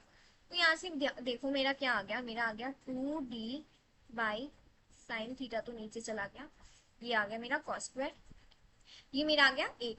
बस अभी मेरे को उस जो फॉर्मूला आया था उसमें पुट करना है, ठीक है। मेरा फॉर्मूला क्या था, AB plus BC minus of AD is equals to N lambda, ठीक है। तो बस मैं वैल्यूज पुट करती हूँ, मेरा AB था D बाई साइन थीटा, ठीक है, मेरा BC भी था D by sine theta, minus मेरा AD क्या आया, AD आया 2D by sine theta cos square, 2D by sine theta into cos square theta, ठीक है। ये मेरा आ गया एन लैम्डा, ठीक है। अब मेरे को कुछ नहीं करना, थोड़ा सा सब्स्टिट्यूट करना है, ये तो मेरा आ गया 2D साइन थीटा, ठीक है। तो आई मीन थोड़ा कैलकुलेट करना है, तो मेरा ये आ गया minus 2D by sine theta into cos square theta is equals to N lambda. अब कुछ नहीं, मैं इसको कॉमन ले लेती हूँ, 2D by sine theta common ले लिया मैंने, तो मेरा आ गया 1 minus cos square theta is equals to N lambda, okay. तो अब ध्यान से देखो 1 माइनस कॉस स्क्वायर थीटा कितना होता है, साइन स्क्वायर थीटा, तो बस यहाँ पे लिख लो 2D by sine theta into sine square theta is equals to N lambda. अब मेरा साइन थीटा से ये वाला चला गया, ठीक है, एक बचा मेरा, तो मेरा भी आंसर क्या आ रहा है, मेरा आंसर आ रहा है 2D sine theta is equals to N lambda. तो यही है मेरा ब्रैग्स इक्वेशन, ठीक है, यहाँ पे Bragg's law for constructive interference, ठीक है, यही है मेरा Bragg's law for constructive interference. I hope it is clear. अब हमारा जो लास्ट टॉपिक है दैट इज डिफेक्ट्स, ठीक है। डिफेक्ट्स क्या होता है, ठीक है, पहले समझो कि आइडियल क्रिस्टल क्या होता है। आइडियल क्रिस्टल वो होता है एक ऐसा क्रिस्टल जिसमें जो एटॉमिक अरेंजमेंट है वो बिल्कुल परफेक्ट हो, उसमें कोई डिफेक्ट ना हो, मतलब वो एकदम पीरियडिक हो, ठीक है, कोई उसमें प्रॉब्लम ना हो। पर हमको पता है ऐसा आइडियल चीज मतलब कहीं भी एग्जिस्ट नहीं करता। जैसे हम सब में कुछ ना कुछ डिफेक्ट होता है, कोई भी एक आइडियल परफेक्ट फिगर नहीं होता। सिमिलरली क्रिस्टल्स में भी एकदम आइडियल परफेक्ट फिगर की सब कुछ एकदम परफेक्टली अरेंज हो ऐसा नहीं होता, कुछ ना कुछ उसमें कमियां, कुछ ना कुछ डिफेक्ट्स होती है, ठीक है। तो अभी हमको पढ़ना है कि ये डिफेक्ट्स क्या होती है, ठीक है। सो आइडियल क्रिस्टल तो आपको पता है, आइडियल क्रिस्टल क्या होता है, थियोरेटिकल कॉन्सेप्ट होता है, ठीक है, वो एक्चुअली में मतलब एक्चुअल लाइफ में वो ऐसा नहीं होता, ठीक है। तो डिफेक्ट्स क्या होते हैं, defects are irregularities in their atomic arrangement, ठीक है, which can significantly affect their mechanical, electrical and optical properties। मतलब crystalline materials में कुछ irregularities होती है उनके atomic arrangement में, ठीक है, जो क्या किस चीज को affect करता है, उनके mechanical, electrical अलग अलग properties को वो affect करता है, ठीक है। अब जो defects होता है वो क्या होता है, कुछ तरीके का होता है, कुछ टाइप्स का होता है, ठीक है। तो ब्रॉडली अगर बोलो तो पॉइंट डिफेक्ट्स होता है एक, और एक होता है आपका लैटिस डिफेक्ट्स, ठीक है। अब आपका जो डिफेक्ट्स है उसकी भी कुछ फर्दर क्लासिफिकेशन है, ठीक है, आप देख सकते हो। जैसे पॉइंट डिफेक्ट में आपके ये कुछ डिफेक्ट्स आते हैं, लाइन डिफेक्ट होता है, सरफेस डिफेक्ट होता है, वॉल्यूम डिफेक्ट होता है, अलग अलग चीजों का डिफेक्ट होता है, ठीक है। अब पॉइंट डिफेक्ट में ये जो हमारा स्कॉची और जो हमारा फ्रैंकल है, this two are the most important, वो पूछे जाते हैं, ठीक है। तो हम भी उसको पढ़ेंगे, उसको पढ़ने से पहले सबसे पहले देखते हैं पॉइंट डिफेक्ट्स जो होते हैं वो 3 टाइप के होते हैं, ठीक है। एंड हमने यहाँ पे देखा कि और 2 होता है आपका स्कॉची और फ्रैंकल, ठीक है। तो ये 3 पहले देखते हैं, ये 3 क्या होता है आपका, वैकेंसी डिफेक्ट। वैकेंसी मतलब ये एक क्रिस्टल है आपका, ठीक है, कोई क्रिस्टल स्ट्रक्चर है। मान लो यहाँ पे सारे एटम्स तो भले अच्छे भले वो लोग रह रहे थे आसपास, पर मान लो एक डिफेक्ट आ गया उसमें, ठीक है, अच्छे खासे उसका पीरियडिक अरेंजमेंट था एटम का, पर एक डिफेक्ट आ गया। क्या हुआ, यहाँ पे एक एटम होना था एक ब्लू कलर का जैसे आपको दिख रहा है इतने सारे, यहाँ पे नहीं है, ये वाला जगह खाली हो गया, तो वर्ड से समझ में आ रहा है कुछ वीकेंट हो गया, तो इसको हम लोग बोलते हैं वैकेंसी डिफेक्ट। सब्सटीट्यूशनल डिफेक्ट में क्या होता है, ठीक है, सारे अच्छे खासे ये जो आपको दिख रहा होगा, ठीक है, ये वायलेट कलर का जो आपको दिख रहा होगा, ये सारे एटम्स है, ठीक है, अच्छे खासे थे। अभी एक रेड एटम ने क्या किया, उसी वायलेट एटम को हटा के जगह ले लिया, मतलब उसको सब्सटीट्यूट कर दिया और आके यहाँ पे बैठ गया, ठीक है, तो उसको हम लोग बोलते हैं सब्सटीट्यूशनल डिफेक्ट, ठीक है, नाम से ही समझ में आ रहा है। और एक होता है हमारा इंटरस्टिशियल डिफेक्ट, ठीक है। इंटरस्टिशियल डिफेक्ट मतलब कि यहाँ पे सारे अच्छे खासे थे, एक ने क्या किया, यहाँ से यहाँ पे ना बैठ के वो जो वॉइड एरिया है, जो होल्स है, मतलब कुछ वेकेंट एरिया आपको दिख रहा होगा ना, यहाँ पे जो वेकेंट एरियाज होते हैं वहां पे जाके वो बैठ गया, ठीक है। अगर वो वहां पे जाके बैठ जाता है तो उसको हम लोग बोलते हैं इंटरस्टिशियल डिफेक्ट, और इस साइड को जहाँ पे वो जाके बैठा है उसको हम लोग बोलते हैं इंटरस्टिशियल साइट, ठीक है। अब जो सबसे ज्यादा इंपॉर्टेंट डिफेक्ट होता है, इंपॉर्टेंट पॉइंट डिफेक्ट होता है, वो होता है हमारा स्कॉची डिफेक्ट और फ्रैंकल डिफेक्ट, ठीक है। उसको समझने से पहले एक चीज समझते हैं कि स्टोशियोमेट्री डिफेक्ट क्या होता है। तो स्टोशियोमेट्री डिफेक्ट का मतलब एक ही चीज है कि नो डिफरेंस इन फॉर्मूला, मतलब जैसे NaCl का एक क्रिस्टल है, ठीक है, अगर NaCl के क्रिस्टल में ऐसा कोई डिफेक्ट आए जिससे उसका फॉर्मूला में कोई चेंज ना आए, उसको हम लोग बोलेंगे स्टोशियोमेट्रिक डिफेक्ट, ठीक है। जैसे कि देखो यहाँ पे ये NaCl का एक क्रिस्टल है, ठीक है, दिख रहा है आपको, ठीक है, यहाँ पे Na+Cl- Na+Cl- ऑल्टरनेटिवली ऐसे रखे हुए हैं, जितने Na+ है उतने ही Cl- है, ठीक है। तो इस वाले क्रिस्टल में जिसमें कोई डिफेक्ट नहीं है, उसमें देखो Na+ और Cl- का जो रेशियो है वो 1:1 है, मतलब जितना Na+ है उतना ही Cl- है, ठीक है। अब ये मेरा एक डिफेक्ट है, डिफेक्ट में क्या हुआ, मान लो कि इधर से एक आपका Na+ चला गया और इधर से एक Cl- चला गया, तो जितना Na+ गया उतना ही Cl- गया, ठीक है। ऐसा नहीं हुआ कि Na+ चला गया और Cl- रह गया, नहीं, बराबर अमाउंट में Na+ भी गया और Cl- भी गया। जैसे इस वाले डिफेक्ट में हमको दिख रहा है एक Na+ गया और एक Cl- गया, तो ओवरऑल जो मेरा NaCl का जो कॉम्पोजिशन था कि Na+ और Cl- का जो रेशियो था वो 1:1 ही रहा, क्योंकि जितने Na+ थे उतने ही अभी भी है, मतलब जितने Na+ थे उतने ही Cl- अभी भी है, एक Na+ गया एक Cl- गया, ठीक है। तो ऐसे डिफेक्ट्स को हम लोग बोलते हैं स्टोशियोमेट्रिक डिफेक्ट, जहां पे कोई डिफरेंस नहीं होता फॉर्मूला का, ठीक है। अब जो दो डिफेक्ट हम पढ़ने वाले हैं वो है स्कॉची डिफेक्ट और फ्रैंकल डिफेक्ट, ठीक है। तो सबसे पहले पढ़ते हैं स्कॉची डिफेक्ट, ठीक है। स्कॉची डिफेक्ट को समझने के लिए ऐसा समझो, जैसे यहाँ पे अच्छे से देखो, ये हमारा एक क्रिस्टल है जिसमें A+ एक केटायन है एंड B- हमारा एक एनायन, ठीक है। अब अगर ऐसा हुआ कि यहाँ से यहाँ पे एक A+ था पहले, ठीक है, ये A+ यहाँ से हट गया और इधर एक वैकेंसी क्रिएट हो गई, ठीक है, दिख रहा है आपको। सिमिलरली यहाँ पे एक B- एनायन था, वो हट गया और यहाँ पे एक वैकेंसी क्रिएट हो गया, ठीक ठीक है, दोनों तरफ से एक वैकेंसी क्रिएट हो गया, ठीक है। तो इस जो क्रिस्टल स्ट्रक्चर वो एक परफेक्ट अरेंजमेंट में था, उसमें कुछ डिस्टर्बेंस आ गया, ठीक है, कुछ डिसऑर्डर आ गया, मतलब यहाँ से कुछ हट गया तो एक अरेंजमेंट बिगड़ गया, एक डिफेक्ट आ गया, तो इस टाइप के डिफेक्ट को हम लोग बोलते हैं स्कॉच की डिफेक्ट, ठीक है। अब ये जो मेरा, ध्यान से देखो, ये जो मेरा ए पॉजिटिव, हाँ, ये जो मेरा ए पॉजिटिव कैटायन था, ठीक है, वो क्या हो गया, वो यहाँ से हट गया, ठीक है। सिमिलरली मेरा जो B- आयन एनायन था वो भी यहाँ से हट गया, देखा देखा आपने, दोनों चीज यहाँ से हट गए, ठीक है। अब ये जो मेरा डिफेक्ट आया, ये क्या आया, मेरा स्कॉच की डिफेक्ट। इसमें क्या हुआ, ध्यान से देखो, जितने कैटायन मिसिंग हुए, मतलब एक कैटायन यहाँ से मिसिंग हुआ ए पॉजिटिव, उतने ही एनायन मिसिंग हुए, मतलब B- भी उतना ही मिस हुआ, ठीक है। ध्यान से समझो, अगर ऐसा हुआ कि ए पॉजिटिव जो हमारा कैटायन से वो अगर ज्यादा हो गए क्रिस्टल में देन B-, मतलब कि पॉजिटिव चार्ज ज्यादा हो गया क्रिस्टल में देन नेगेटिव चार्ज, तो ओवरऑल जो चार्ज होगा क्रिस्टल का वो क्या हो जाएगा, वो हो जाएगा मेरा पॉजिटिव चार्ज, ठीक है। एंड अगर ऑपोजिट हुआ, अगर नेगेटिव चार्ज ज्यादा हो गया, B- ज्यादा हो गया क्रिस्टल में देन ए पॉजिटिव, तो क्या होगा, पूरे क्रिस्टल में जो ओवरऑल चार्ज हो जाएगा वो क्या हो जाएगा, नेगेटिव हो जाएगा, वो क्या हो जाएगा, हमारा नेगेटिव चार्ज हो जाएगा, ठीक है। अब इस ये तो एक कॉन्सेप्ट है मैंने बोला है, पर इस डिफेक्ट में क्या हो रहा है, ध्यान से देखो, इस डिफेक्ट में क्या हो रहा है, जितने कैटायन मिस हो रहे हैं उतने एनायन मिस हो रहे हैं, मतलब जितना ए पॉजिटिव मिस हो रहा है उतना ही B- मिस हो रहा है, मतलब कोई एक चीज, कोई कैटायन ज्यादा भी नहीं है या फिर एनायन ज्यादा नहीं है, दोनों बराबर की मात्रा पे है, तो इसीलिए यहाँ पे जो चार्ज होगा वो क्या हो जाएगा, हमारा न्यूट्रल चार्ज हो जाएगा। इसको हम लोग बोलते हैं स्टोशियोमेट्रिक डिफेक्ट, क्यों, क्योंकि यहाँ पे ध्यान से देखो कोई फॉर्मूला का चेंज नहीं हुआ, जैसे कंपाउंड का कोऑर्डिनेशन नंबर ज्यादा होता है, इनमें स्कॉच की डिफेक्ट मतलब दिखता है, ठीक है। फिर दूसरा, जिसमें small difference in size of cation to anion होता है, ठीक है, कैटायन और एनायन में ज्यादा डिफरेंस नहीं है, हमने एटॉमिक साइजेस पर आए ना कि मतलब कुछ कुछ कैटायंस बहुत छोटे होते हैं फिर एनायंस बहुत बड़े होते हैं, इतना साइज का डिफरेंस नहीं चाहिए हमको, आसपास का डिफरेंस चाहिए, ठीक है। तो एग्जांपल हो गया मेरा NaCl KCl CaCl, ठीक है, इनमें क्या होता है, इनमें स्कॉच की डिफेक्ट दिखता है, ठीक है।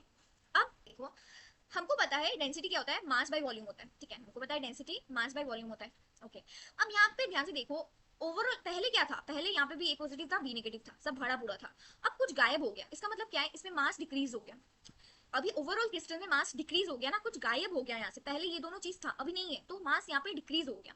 वॉल्यूम देखो, वॉल्यूम तो अभी भी सेम है ना, अभी भी इतना जगह ही ऑक्यूपाई हो रहा है, वॉल्यूम तो यहाँ पे कोई कम नहीं हुआ ना, तो वॉल्यूम यहाँ पे सेम है, ठीक है, वॉल्यूम पहले भी जितना था अभी डिफेक्ट के बाद भी उतना है, तो क्या चेंज हुआ, मास। और हमको पता है density is directly proportional to mass, तो अगर मास कम होता है तो डेंसिटी कम होता है, ठीक है। तो स्कॉच के डिफेक्ट में ओवरऑल क्या होता है, स्कॉच के डिफेक्ट में हमारा जो ओवरऑल होता है वो डेंसिटी डिक्रीज करता है, ठीक है, डेंसिटी डिक्रीजेस, ठीक है।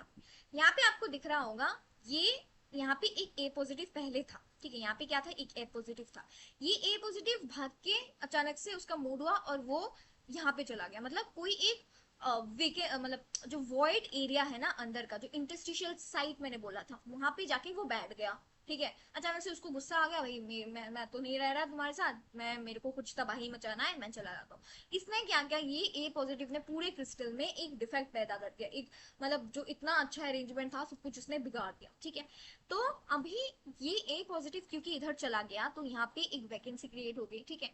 पर ध्यान से देखो, कुछ खाली नहीं हुआ है, ठीक है, ये ए पॉजिटिव है, गायब नहीं हुआ, ये बस यहाँ से डिसलोकेट हो गया, ठीक है। में ए पॉजिटिव कैटायन है एंड हमारा बी नेगेटिव एनायन है। ये ए पॉजिटिव क्या हुआ, ये ए पॉजिटिव वहां पे छोड़ के वो चला गया इंटरस्टिशियल साइट पे, ठीक है।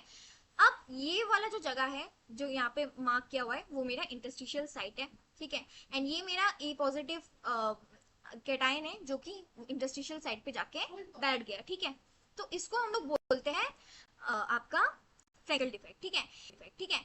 तो अब ध्यान से देखो, इसमें भी नो डिफरेंस इन फॉर्मूला हो रहा है, कोई भी फॉर्मूला में डिफरेंस नहीं हो रहा है, क्योंकि जितना ए पॉजिटिव था उतना ही बी नेगेटिव हुआ, कुछ गायब कुछ नहीं हो रहा है, ठीक है, जितने हैं उतने ही अभी भी है, तो इसमें भी कोई फॉर्मूला का डिफरेंस नहीं हो रहा है, तो ये भी एक स्टोइचियोमेट्रिक डिफेक्ट है, ठीक है। अभी ये फ्रैंकल डिफेक्ट में देखो, ठीक है, जैसे मैंने बोला, अब हम बात करते हैं उसके डेंसिटी के बारे में, ठीक है।